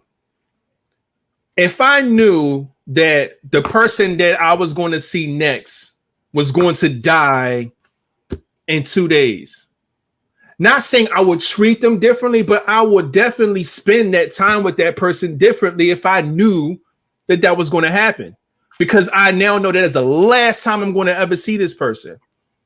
You know what I'm saying? So I think in that realm, knowing like a timeline to where you're going to go and where other people are going to go, yes, shit is going to change. I'm not going to just be like, oh no, I'm going to live normal. I treat people great. I have no beefs with nobody. I lead with love. Everybody loves me. I love everybody. So I don't have any type of doubts there. But if I knew when people was going to die and when I was going to die, oh shit, will definitely be different. Because now you're playing against time now. You're not playing, oh, I'm just living life in survival and good luck to everybody because we're all doing the same thing. It's different when everybody has a timeline, because guess what? Everybody's going to be living different. If they all knew their timeline of when they were going to die or when each other was going to die, they're going to be different too. Somebody may know when you're going to die and then pop up on you and be like, yo, I just want to spend time with you. You know what I'm saying? Because they just know that you're going to go and you just like, okay, cool. You don't really, you know what I'm saying? People are going to act different, bro. That shit changes everything. So that's why my answer is yes, because I feel like not only I will change, everybody else will change too. And that will be the difference maker, man. So not how I would treat people. I'm still going to treat people the same. But how I move with that person or that family member or that friend or that associate, whatever it's going to be, it's definitely going to be a little difference there, man. Because like I said, now we're living against a test of time and not just chance. Living up to chance is what we do every day anyway. But time is different. That's like when somebody goes to the doctors and they say, yo, you only got 2 months to live. Do they live the same for those 2 months? No. They do everything they can to try to fulfill a dream list, a bucket list, do all the things that they can, see all the people they can see. They change up. Even the people around them, they love them more, try to call them more, check on them more, spend time with them more. So, yes, it's going to change everything, dog. So that's why my answer was my answer. King? Look, y'all was going a nice route. I mean, shit, I knew I was going to die soon, or my time was going to be up for a certain time. I think I get a lot more fights. I just be out here just knocking some people the fuck out. Because you feel like a lot of people owe you some fades that you got to get off? Yeah, a lot of people owe fades. Hey, yo, you owe me 5. When you done doing what you're doing, I need you out here, yo. You got to run that. Yeah. I've been nice long enough.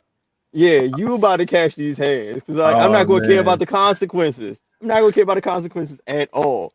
Hold on real quick. Not to cut you off. Shout out to Caprice. This got to be somebody that thought you was Tevin Campbell back in the day. Oh, see, look, and it's crazy because she mentioned this a while ago, and I thought I was going to tell the story on the pod, and I did.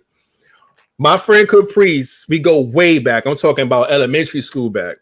She is probably the only person left on earth that still calls me Tevin. So this shows that the story I told y'all was real. Okay, and she came from Facebook. Shout out to for checking out everything, man. But if you can, get your ass over to YouTube. And then like and subscribe and hit the thumbs up and all that good stuff. But I appreciate you pulling up on this, man. But again, can continue with you giving niggas fades because they owe you fades. Because you about to die.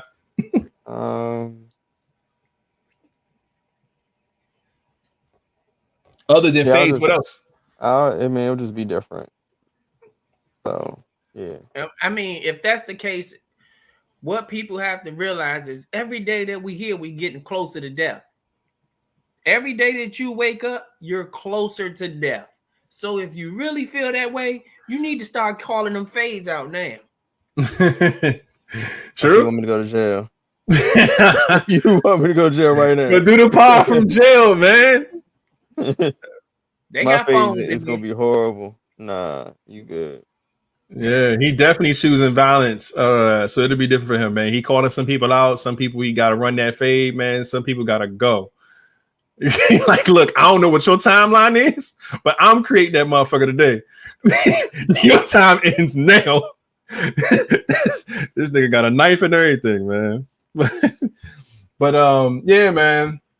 If that's it, we can go ahead and get to these last shit. Whatever we got left is what, an hour and 40 in.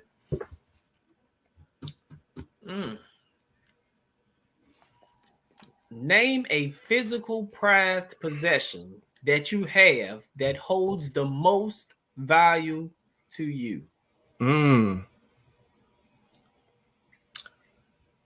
Physical prized possession. I personally, dog, I'm gonna have to go with my motherfucking computer, bruv. I'm gonna tell y'all. Well, I'll deep dive after I give y'all answers, but I mean it's kind of self-explanatory. But What y'all got that means the most to y'all? Now, if I can't say my kids, I'm gonna most likely say my car, my old school car.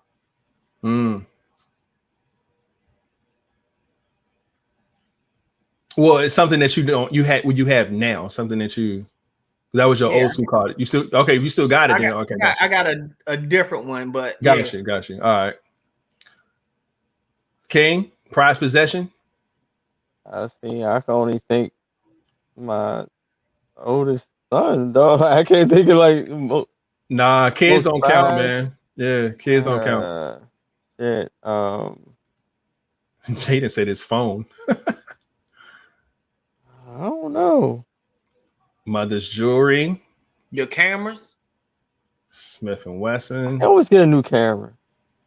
My cameras get outdated. I just get mad if I break it or stolen, but it's not a prized possession. What do you have that is irreplaceable? What can't you lose or buy back?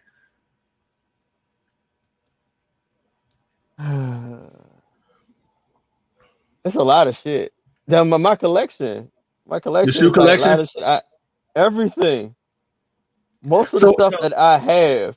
You can go with his shoes. So if one instant, if somebody can Thanos snap their finger and all your shoes just disappear. I'm eating the brakes off of them, Joe.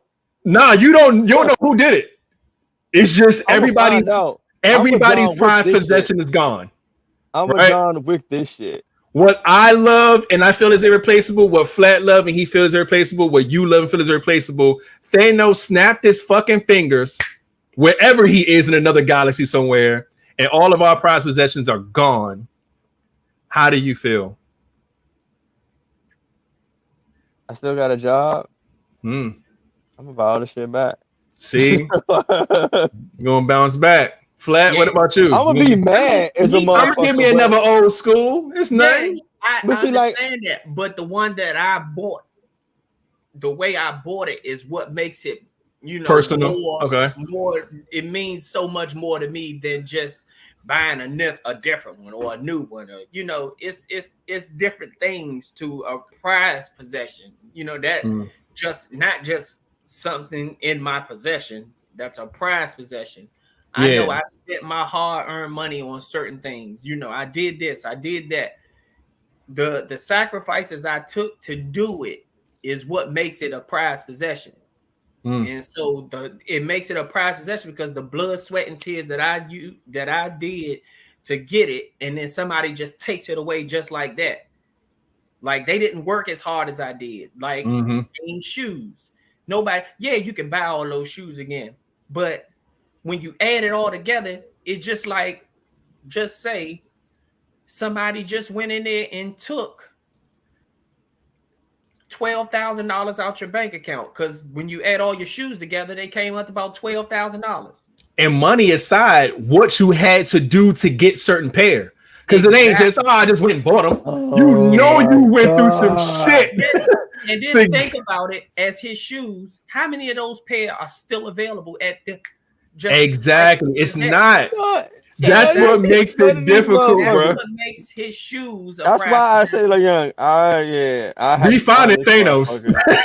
Thanos got snap that shit back. I'm not getting this shit back. Yeah, man. It'd be like that dude who y'all see the dude on Girl Erased his 95 overall character. Yeah. I can't get this shit. Yo, I'm telling you, man. Sweet Red Robo said her box of pictures. Yeah, I've been seeing everybody's answers. Pictures, that's dope too. I can't get some of these pictures back. Let's see. Growing up pictures. I picked my computer because everything that I do, my 9-to-5 stuff, my personal business, which I have plenty of, my photography work, my design work, my music, making beats for years, things I've done with record labels and artists, live vibe stuff. Like, it's just everything that I do is so based on having these files on my computer to work things that I've done. Let me ask you this. It's not really your computer. It's just your files. Well, yeah, like my hard drive. I say, yeah, I mean, so people can understand. Drive. Yeah, my hard drive that's in the computer. Yeah. You got your hard drive. As long as you got your work, it's cool. But you can do without your computer. I can. Yeah, I got a computer. You need multiple backups, right? Because I've been through this before. And yeah, you have. And when I've lost everything, nigga, because you don't know how. Like for me, this is why it's such a prized possession to me. Like I said, because I had pictures on there as well. I'm talking about when we were little, when my kids were born. Like, it's everything on these drives. So like when I lost my stuff before, and this happened to me twice, I don't think I've ever questioned life the way I did at that time. I literally woke up every day with nothing that I had prior to and didn't know how I was going to function the next day. I'm like, everything I worked for is gone. Everything that I've done, my past, my portfolio, working with this label, that artist, this, gone. All the beats I made, gone. Like, what the fuck do I do now? Do I just start from scratch like none of that shit happened? You know what I'm saying? Like, I don't have that same drive to just start over. You know what I'm saying? Because having what I had fueled me to keep going. You know what I'm saying? So it's like, now what do I have? You know what I'm saying? Like it's tough. It's like somebody taking your car away from you and expecting you to walk everywhere now. And that shit, man, it just hit me different. So that is my biggest process. I feel like everything around me I can replace. If there's important documents, I can get them resent to me. I can't think of anything that is of value that just cannot be replaced. But all the memories I have growing up, man, like I said, pictures, video files, fucking, like I said, my work, everything that I do, man. Like I said, you just snapped and this shit was gone, bro. I wouldn't know what to do, bro. I'm glad he finished that because he was like pictures, fucking. I ain't got no. Look, man, you can create new sex videos, man. I ain't too mad at those. Yeah, but it's that one. It's a few in the stash that you just you be sick if you lost them motherfuckers. But nah, man, I'm telling you, my computer, my hard drive, whatever. I gotta keep that. But yeah, man, those are good. All right, so what's the next one here? What's my list? Ooh, this is kind of deep. At what age did you start loving yourself?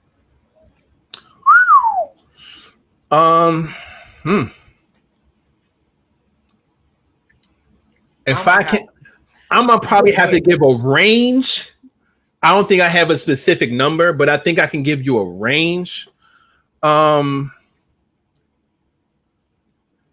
It was sometime in between my 9th and 10th grade year in high school.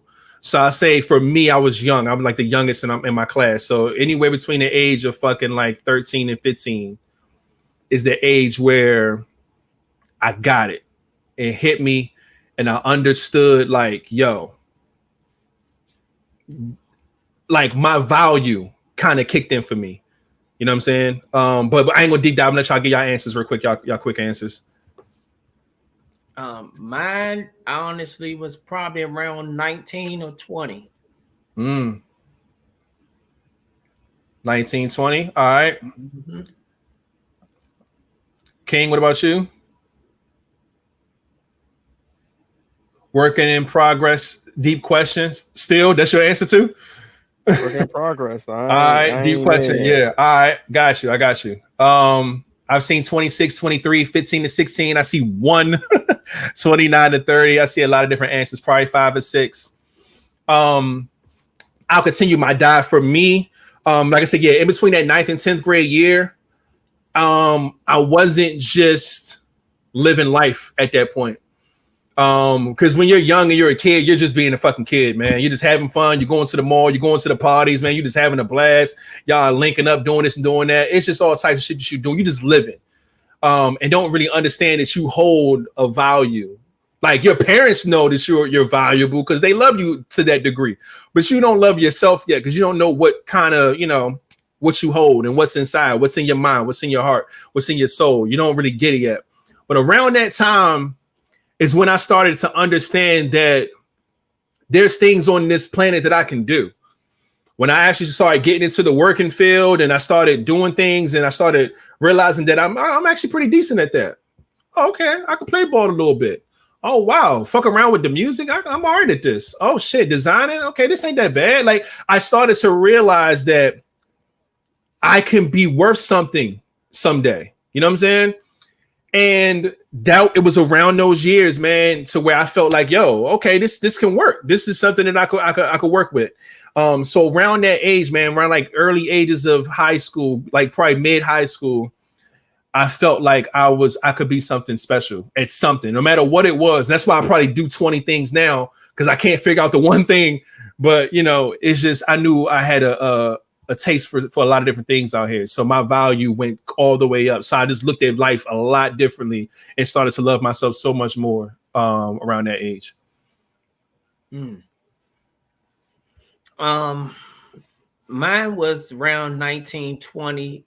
Is because that's when I was about to have my first child. And when I realized that I had to live for more than just me, and I was, I had to become an adult a lot faster. It made me start loving things about myself a lot quicker. When I was younger, before kids, I didn't really have to focus on loving myself because I had parents that loved me enough that I didn't even have to focus on loving myself because I had people showing me that love. But when you become an adult and become a parent, the love that you normally have to spend on yourself, you have to spend towards a whole nother soul. So it around that age is what made me start loving myself more, because I knew it wasn't going to be too much more of loving myself that I was going to have, that I had to start putting majority of my love towards this little one that I'm about to have. So that's the pretty much all in a nutshell the reason why it was around that age, because that's when I had to man the fuck up, I guess, at that point. I feel you on that one. And King, do you want to deep dive into why it's such a process for you? Or my process is ongoing because I had to say I'm not almost the opposite of Flat. Like me growing up, I haven't really feel that love growing up. I didn't really like how we was talking about earlier about how these young kids feeling depressed. I was depressed as shit when I was a kid. Thought about suicide a lot. Like I get what they're going through. So me growing up in that shit, and I didn't really have a value in myself. So me coming into an adult, that shit just followed me. Like I have a lot of shit because this is when I say I have a fucking problem, I have a lot of shit maybe because it makes you feel good. I have a lot of clothes, I have a lot of shoes because it's something I'm feeding in myself. It ain't cool, but I mean it does something for me. Right. Try to give myself some type of value or make me feel good. But that's something for me. I ain't really gotten to the point of really loving myself because I'm always doing shit for other people. Like everything I do now, even the work I do, half my check goes to someone else. Like a lot of my money's been going to helping somebody or me trying to be right or do good and getting fucked at the end. Like I don't have a lot of control in my life. So how can someone? It's hard for me to really find value or love myself sometimes when I be sitting here getting fucked by so many other people who kind of like when that happens, it's just like damn, like they can do this to me. Like what value are you? It kind of plays with your psyche and mental a little bit. When you try to do good, try to be right, and then people just kind of fuck you over. Like, damn, how could you really do that to me? Like, I'm a piece of shit. And then, with multiple relationships failing and all that other shit, how manipulative people. I mean, even though I'm really nonchalant, well, I'm nonchalant for a reason. I don't try to let the shit really fuck with me. But I mean, sometimes deep down inside it do. So I try to be even more nonchalant to try to counteract shit. When you dealing with all this shit, you don't take the time to really sit back and love yourself. And I've been trying to. I mean, my greatest thing that's ever happened to me is my oldest son. Seriously. Like he gave me a lot of value. He keeps me going. But I have multiple kids, but like people always ask me, that's dangerous that you have so much love for that one, because I always look at it like this. If I die, if something happened to me, only one of my kids' life will change. It'll be his. That is a fact. Literally his. The other ones, nothing would change. And I don't like that, but I have to live my life. And it is more so towards him, because his life will change. Everybody else will probably be the same, just chilling. I value the strength that kids give people, but I only get strength enough from one. So it kind of sucks. But now I'm been trying to like love myself a little bit more, accepting of myself. I got insecurities. I ain't gonna lie, like it's a lot of shit I've been trying to just do, but I've learned to, what I don't like about myself, try to change it. That's why I'll be so adamant about the Live Vibes fitness challenge. I'm gonna try to change it to make me feel better about myself. Certain things I know I can't change, so I just try to put myself in positions to just accept it and just do it, like whatever. Yeah. I try to experience life a little bit more, because doing this, I have nothing to report. So I really don't do too much of shit, and that can take a toll too. I'm like, it's when you're not experiencing life, it's a drag. So, but I mean, I just know how my life is. So that's what I'm saying. It's an ongoing process. I'm trying to learn and trying to go with the flow with shit. Because then on top of that, I can keep going. Like then with the type of with not really having that love with the love languages and shit, not really feeling it as a child and not really getting that comfort, you always chasing something, even as an adult. You chasing some type of motherfucking love, something you're looking for. It's like a drug you're trying to fucking chase. Yeah. And it's weird. Definitely understand that, man. And everybody, of course, in the chat, man, definitely all in their feels, man, because we all appreciate your take and your honesty about, how you feeling about it. We all talk about shit. Like this shit we need to be talking about. Like 100%. And some people don't know how to. And I ain't going front for nobody. Exactly. Yeah. And a lot of people don't know how to open up about it. So it's just dope to see that you can, you know what I'm saying, from your perspective. So definitely respect that. But yeah, man, everybody may love yourselves. If you don't love yourself enough, then find ways to do it. Continue to, figure yourself out. It's a process, man. And you are loved at the end of the day. Somebody loves you.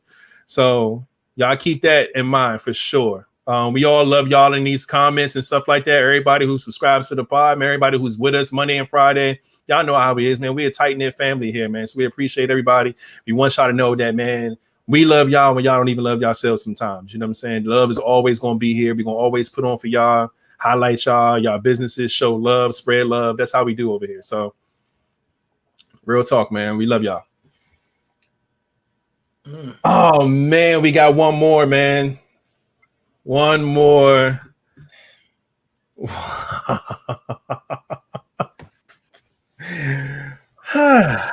Tell a story about a time where sex got you in trouble.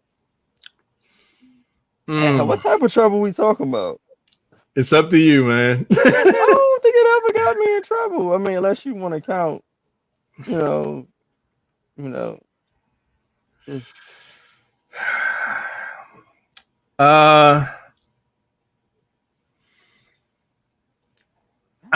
okay.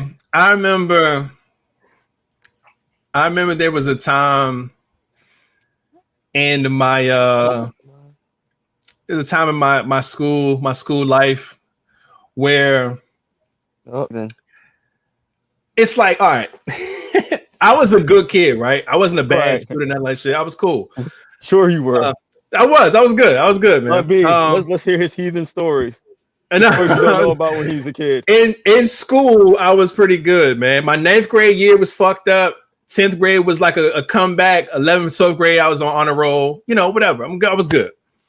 But I remember I was having an issue with the one teacher, right? And for some reason, I was cool with all the other teachers, man. Everybody fucked with me. Like if I wasn't in class or if I was doing some other stuff, man, they worked with me. I would go get to work, beginning of the class, I'd dip off and go to the administrative office and kick it in there, do the work later. I used to have my way in high school because I had good relationships with people. But this one teacher, I couldn't quite get on that level with, right? So I remember one time I was supposed to skip school and, have a little fun, with my girl and whatnot. It was one of those things to where it's just like me, I'm like, I got to do this. I got to get this assignment turned in. I used to always and we used to go after school and fuck all day long.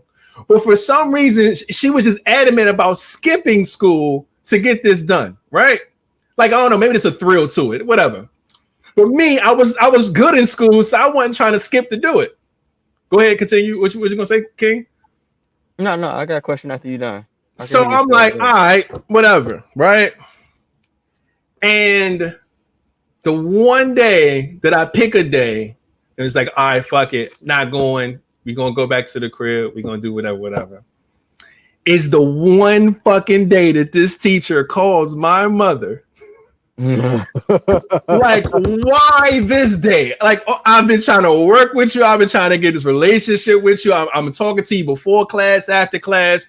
I could not break this woman. Couldn't break her, man. She might have been a lesbian, some shit. I don't know. I wasn't trying to fuck her, but still, it could have played a part.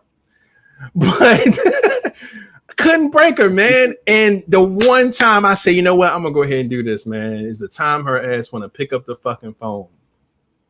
And it wasn't like I had a bad grade in the class or nothing. She could have just let that day slide. Oh, the nigga ain't here, cool. Man, she called. Oh, I'm concerned. Have you seen your son today? Da da da da da. I was like, oh my God, really? My dude's like, concerned? Yeah, that nigga at school. No, the fuck he is not. Nigga, I was in the next room. Like she didn't even know I was in there. Didn't even know I was in there, bro. This fucking teacher fucked me up, bro. So look, this is the wild part, right? So now a nigga, he waits until like around the time my bus come and we jump out the fucking window and go act like we're just getting home from school and shit. And I came through like, hey, it was a shit. Hey, how was school? Everything was cool. Everything was good. But I say, let me holler at you for a minute. I was like, oh my God. Yeah, I'm thinking, your mom don't even talk like that. So yo, you hear that shit? It's like it's over. It's over. Hey, let me ask you. Yeah, if your mother ever said that shit to me, I'll be scared. Bruh, I say, yo. So she say, let me holler at you. I'm like, oh my God. She was like, oh shit. Don't get the strap. Don't get the strap. Yo, she like, so I was school. I was like, school was good. She said, it was good. I said, yeah, it was good. She said, what you do? And I was like, the usual stuff. Like what's going on? She's like, it was over. Yeah, I did at that point. So I'm like, the usual. I'm trying to brush it off, you know what I'm saying, and get back to what the fuck I was doing. She was like, yeah, let your friend know she got to go home. And I was just like, oh, shit, it's over. It's over. I went out there. I said, yo, I think I'm caught, man. You're going to have to roll. And the good thing is my girl was like cool with everybody in our neighborhood and shit. She used to always come through, get home, whatever. So she was good, man. And my mother told me like, yo, your teacher called me. I'm like, what teacher? And I didn't even think it was that lady because I'm just like, she told me she fucking called, man. I was done. I said, this motherfucker. I was trying to be so nice to this lady. And the one day, I was so mad, man. Yeah, man. Moms was not happy with me that day. Go ahead. What's up? I have a good question. So, how many of y'all have skipped food for some cheese? Y'all niggas ain't never skipped school to what? Hold up. Wait. Y'all niggas never done it. Grown adults dating pregnant women like some fucking animals. I was a virgin all through high school. Well, see that I get that point. All right, cool. You got a cop out. I know Flat wasn't a virgin. Flat lost his virginity at fucking 13 or some shit. So you ain't never skipped school to get some ass? No. What? No. Wow. You are the only heathen in Wow. school. The thing is, I've talked to you. I've talked about this story on the pod before when we was trying to get our dick sucked in class. Yeah, that's wild. Y'all are crazy. Oh God. I don't think I've ever did anything in school. I never done anything in school or skipped school for some shit. I ain't never skipped school for it, but you know, it's been pretty. Even my homeboy tried to get me to stay after school when I was in Crossland because he was like, stay after for the game, stay after for the game. I'm like, cool, I'll go watch the game. And come to find out, he was staying after to get this gay girl. It was a gay girl at Crossland, but she was mopping. She was a motherfucking throat goat from what I heard. But he was like, hey, I'm about to step off, and when I come back, you can go. I'm like, I can go where? He was like, shit, shorty be. And I'm like, oh, nah, I'm in a relationship, bro. I ain't doing no shit like that. But it's been plenty of opportunities that I've had in school, but I ain't never skipped school I ain't never doing this shit like that. I wouldn't. Yeah, I couldn't do it. Oh, man.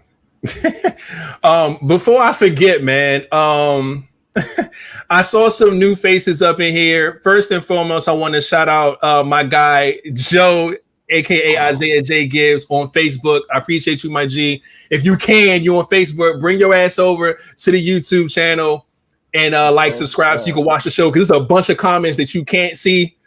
And you would definitely love to be a part of that. I also saw, where is the other names that I saw come up in here that's been in here just having a blast with us.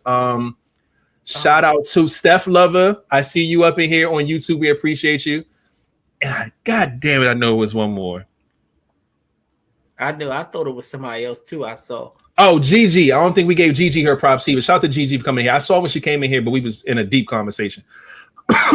Goodness gracious. Oh man, bet we'll do. Let me look, man. We'll get to that in a minute because we're at the end of the pod now. But all right, so yeah, y'all give me y'all stories of when sex got y'all in trouble, man. I ain't on this ledge by myself. Shit. Yeah, you are. School and got caught. Y'all don't got to be about school. It's just about getting in trouble. Sex got when I cheated. I mean, that's when sex got me in trouble. So I mean that's about it. Is there a story? How'd you get caught? That's the story. I don't think I've ever heard him make that noise before. I had a child. I had a child. Oh, that's how. Okay, gotcha. All right. If don't shit else snitch. That's the other name right there. Oh man, Trudy Sterling. Oh, Trudy is in the building. Welcome back again. Trudy. We saw you up in here. I know we want to make sure we get y'all, man. When we be in the deep topics, we be forgetting sometimes. We don't be saying, but yeah, we appreciate you being here. Yeah, King, man. When was the last time? Or no, tell a story about a time where sex got you in trouble, man. Did it make you late for work? Did it something? Just give me. Ain't get me in trouble. Pussy has definitely made me late for work plenty of times. In trouble late for work though? Not like just showed up late, but like in trouble late. Nah, I ain't gonna let it do that. No. I literally cannot think of a story. Not at all. Got in trouble? Nah. Damn. Yeah, maybe I need to create a story.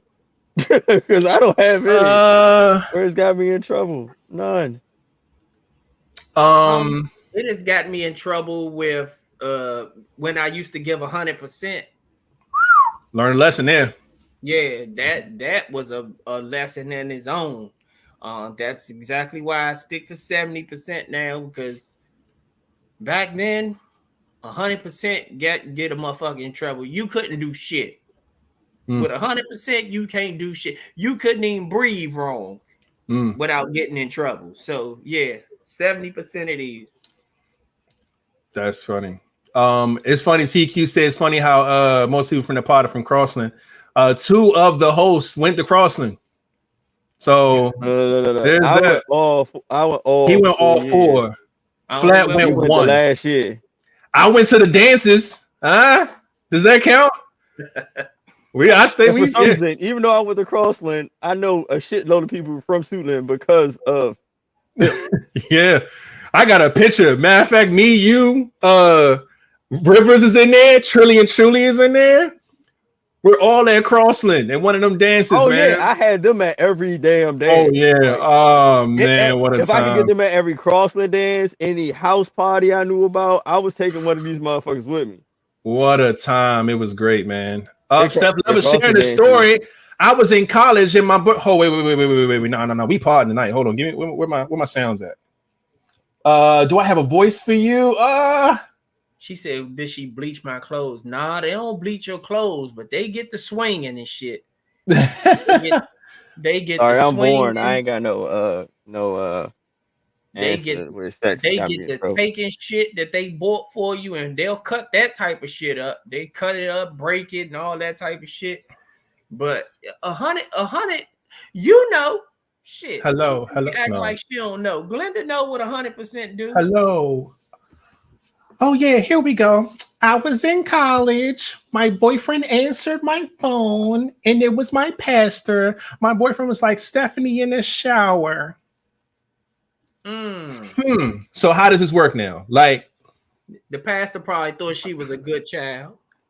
She ain't had no shit like, oh, she not Stephanie. She wouldn't have a boyfriend. She's all about marriage and this and that. I thought it was going to be like, I was fucking the pastor, ta-da, and it's like, oh shit, that's a crazy story. But no.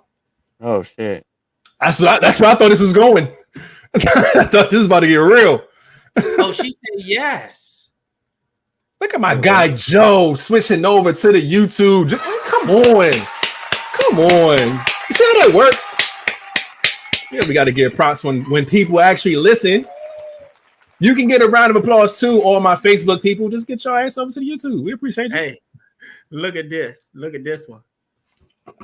100%. What the F you mean, Mr. Flat? Yeah, break that down because she don't know, man. Caprice, 100%. I tell guys, do not. First of all, you're not supposed to put the whole dick in, and you're not supposed to hit them with. This nigga said, "Don't put the whole dick in." Don't put the whole dig in, and don't hit all of the moves. You do not. So what if they only got a lot of dick? Like what are they supposed to? Don't give them the works, but then they wouldn't know what 100% is. Man, I failed that class. But even if they don't have a lot of, part of the shrimp game, don't hit them with all of the works. You can't go straight out with eating box, eating ass, sucking toes, kissing, balls to the wall, all different kinds of positions. You can't do that off the break. So I always say 70%. 70% is enough for somebody to say that was some good dick. I wouldn't mind fucking them again. But it ain't you fuck, that's my dick now. You can't fuck nobody else. You ain't giving that dick away. That is what 100% is. So I told people, stop giving 100%. Give them 70. 70 is still a passing grade. And shit, there's a whole lot of people that I know you've heard that settled for that damn C in class. That shit, it's passing. I'm good. Yeah. So she said only when you're in love, or not even then? Giving them 100 is what puts you in love. Well, and to show that this is a real thing on this podcast, I need y'all to understand, like, this is real. We have merch that says only give 70%. Not even playing. Like t-shirts and everything, man. I mean, that's just one of but yeah, man. Not even playing. Got to give 70%, man. That's what Flat says. And Caprice, we talked about that. Like him trying to sometimes give 70%, a girl might think it's 100. So that's kind of hard to gauge that. He might think he threw his 7 and she's like, oh, I've never had this before. And that's 100 to her. But he don't know that. Well, she don't know he got a whole another 30% she ain't never seen before in her life, and that's why she's not a stalker yet. Ah, yeah, yeah. And see, women know when you giving it to him. You ever been getting hit, and then when he give you that one pump, that motherfucker go in, and you go, oh shit, like the one that make you hold the sheets, the one that make you grab something, the one that you fight in the air trying to. That is. Oh, that shit that make you scoot back. Yeah, the one to make a motherfucker move forward. And she try to get up off of there if you hitting it from the back. She try to go, oh yeah, no. Scoot back, move forward. That's scoot forward. Yeah. Shout out to Venice in the building on Facebook. Why we gotta tell her to bring her ass over to YouTube every single episode? Time. Can you please bring your ass over to the YouTube? We would love and appreciate it, man. Now I fail at the 70% dick thing. I'm giving 70% effort. I'm not putting all the moves out. You know what I'm saying? I got some shit. Like, we ain't doing all that yet. but you gonna get all of this dick though. I don't know. I failed that class a lot, man. I failed that one, man. Dealing with different people, you gonna get different shit. Yeah. You dealing with rated, you gonna get kissed. You gonna get all of the dick. But you might get 3 or 4 different moves. Yeah, you know what's crazy? Because same thing like what you were saying and what King was just saying. Like what 70% is to you may be 100 to somebody else. Exactly. I had someone stalk me for the same reason. Because to me, I'm thinking like, all right, I'm just doing the usual deed. I ain't go extra. I ain't do no trick moves. I ain't put in no crazy positions or nothing. I just gave her, what I can give. But that probably that person's max, just assuming by how the response was. You know what I'm saying? Mm-hmm. And I'm like, oh, that was probably that person's 100, man. You can get fucked up sometimes. So I think 70 is a safe number. I ain't mad at it. But I think that's it. I think we are all out of topics, man. A 2 hour and 17 pod. I didn't expect it to be that long, but goddamn, let me get the round of applause together for y'all for being so dope and sticking with us through this thing. Yes, Caprice Live Vibes with a Z podcast on YouTube. Is how you can find us. Thumbs up, like, subscribe, and all that good. Look, boom, Steph Lover. Come on, everybody's coming through. I love it. We're going to see you on next episode and all that good stuff. But let me go ahead and get to the shits, man. This is the part of the show where we go ahead and show some love and talk about things we got going on. First and foremost, man, let's go ahead and give a round of applause to Premier Cocktails. We appreciate them for sponsoring the show, man. They have amazing cocktails. Please hit them up, www.premiercocktails.com. We would love and appreciate that. And don't take our word for it just because they sponsor the show, man. A lot of people in the Vibers who watch the show have ordered from them and say that it is delicious because it really is. Definitely great. Give me an order in about another 2 weeks. So make sure y'all do that. Again, since we do have a lot of new faces here, when you get over to the YouTube, there it is, youtube.com/Live Vibes Podcast. Remember that the Vibes is with a Z. We appreciate y'all for putting up on us, man. Hit the thumbs up if you haven't already. Hit the subscribe button if you haven't already. Hit the bell if you haven't already. We love and appreciate it. More information about the pod, man. Boom. Linktree. We do have a Linktree with all of our information there. It has, of course, a subscribe link. It has the link to Premier Cocktails if you want to check them out.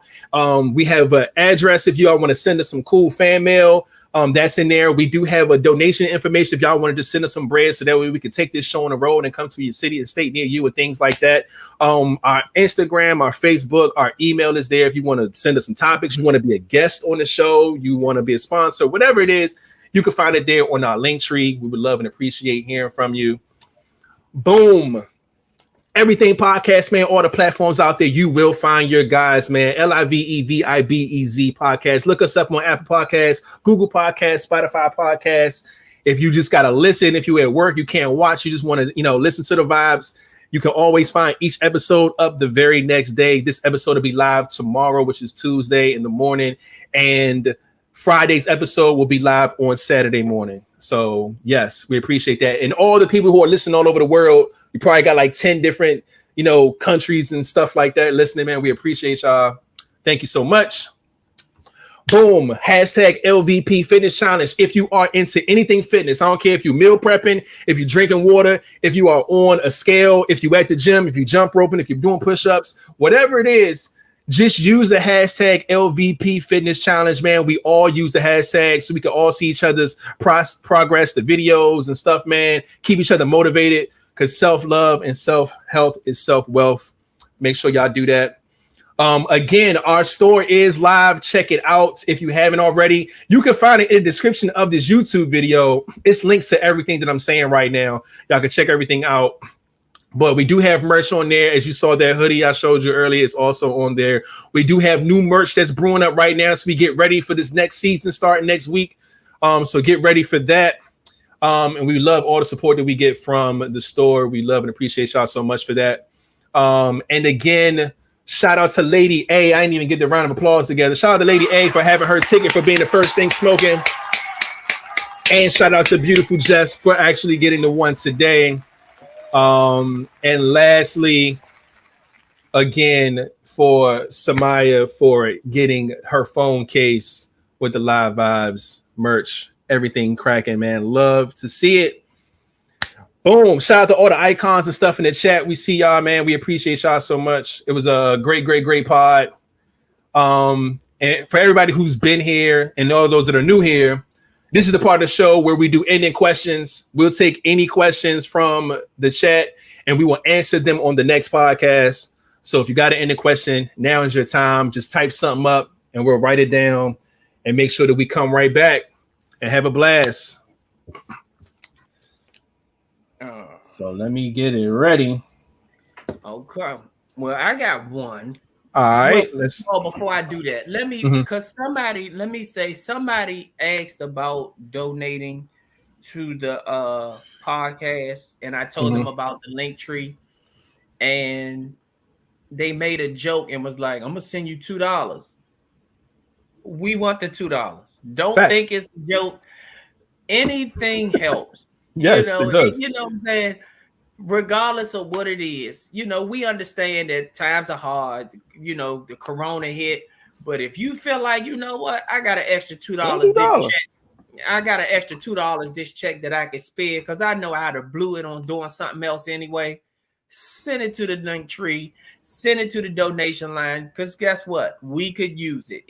Use it. Think about it. And it's 34 people on here. If everybody sent $2, that is something. A whole lot of something adds up. So we take that. But before I get to my ending question, Glenda has one on the screen. Describe your ideal spouse or life partner.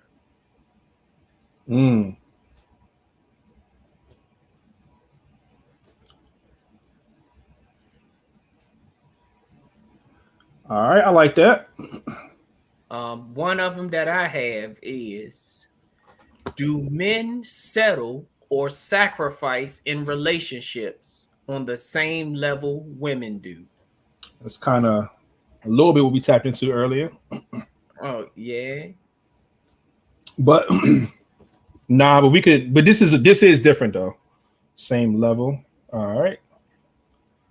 Boom, got that.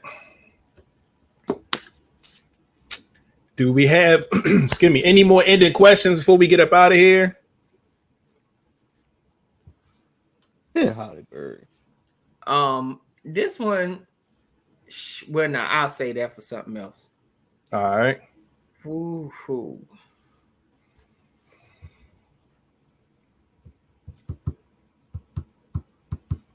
Any more? You good?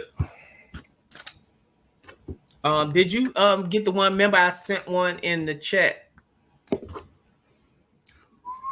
Is it oh yeah.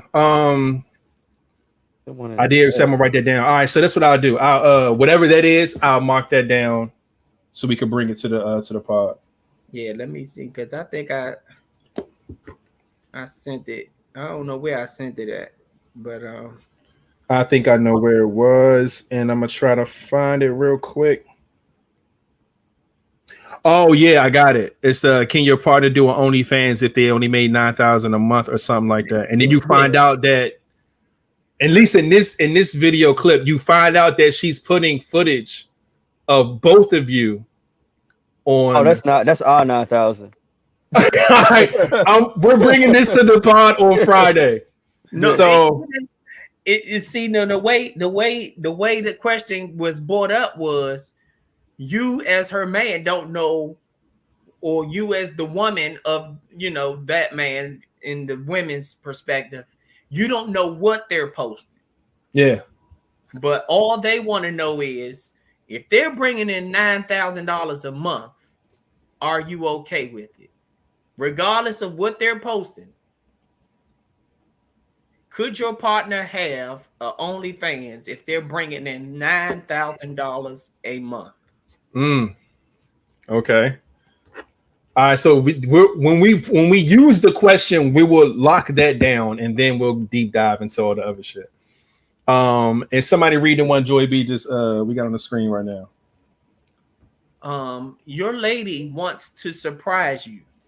Describe what you would say is your perfect date.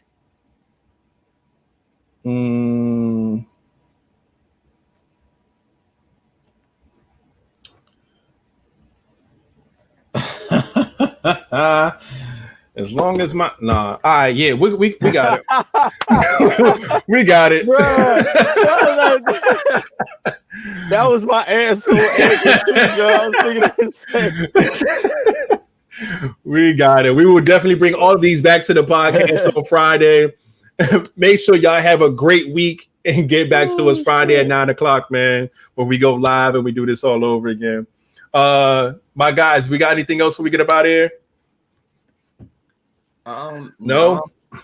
We good money? All right, bet. Well, without further ado, man, Flatliner, you can take us out. Man, y'all already know what it is. Y'all be cool. Y'all be safe. Don't put your hands where you won't put your face. And remember, put the guns down and pick the gloves up. And we out. Hey.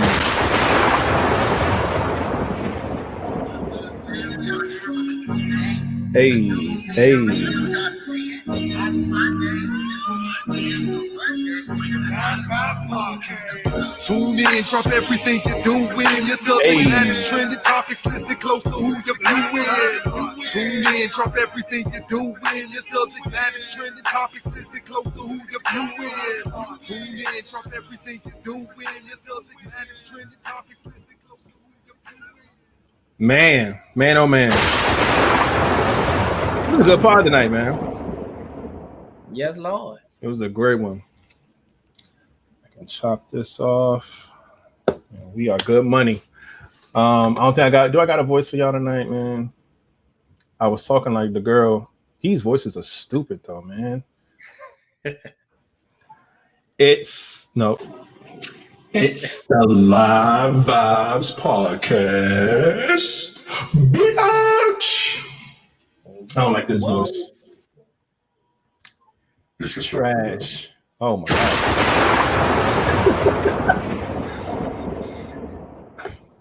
Y'all be safe, man. See y'all on Friday. Y'all better come on Friday. Come to your house with a knife. Why the killer always got to come to your house? Like, nigga, catch me slipping on the way to the bank or something. Like, stop coming. Stop coming to where I live. You feel safe. Yeah, most vulnerable, right? But my weapons are there, dummy. Like, why don't you just... Apparently, these people don't know how to run straight to the weapons. They need the doors unlocked, windows open. They do. The back door is always open. Was it Steph Lover, or maybe it was somebody else that didn't know? What's her name? That needed to know Caprice. If you're still on here, make sure you go to the YouTube Live Vibes with a Z podcast and hit the subscribe button and hit the bell next to it. Hit the bell. That way you'll get the notification every time we go live. Hey, especially if y'all love this late on a Monday. Y'all definitely, this is something to do at night. Yeah. But yeah, we love and appreciate y'all, man. Thanks so much. My bad. I didn't mean to do that early. You done? No, we good. We out. All She right. said, bye. That's a Caprice answer. Oh my God.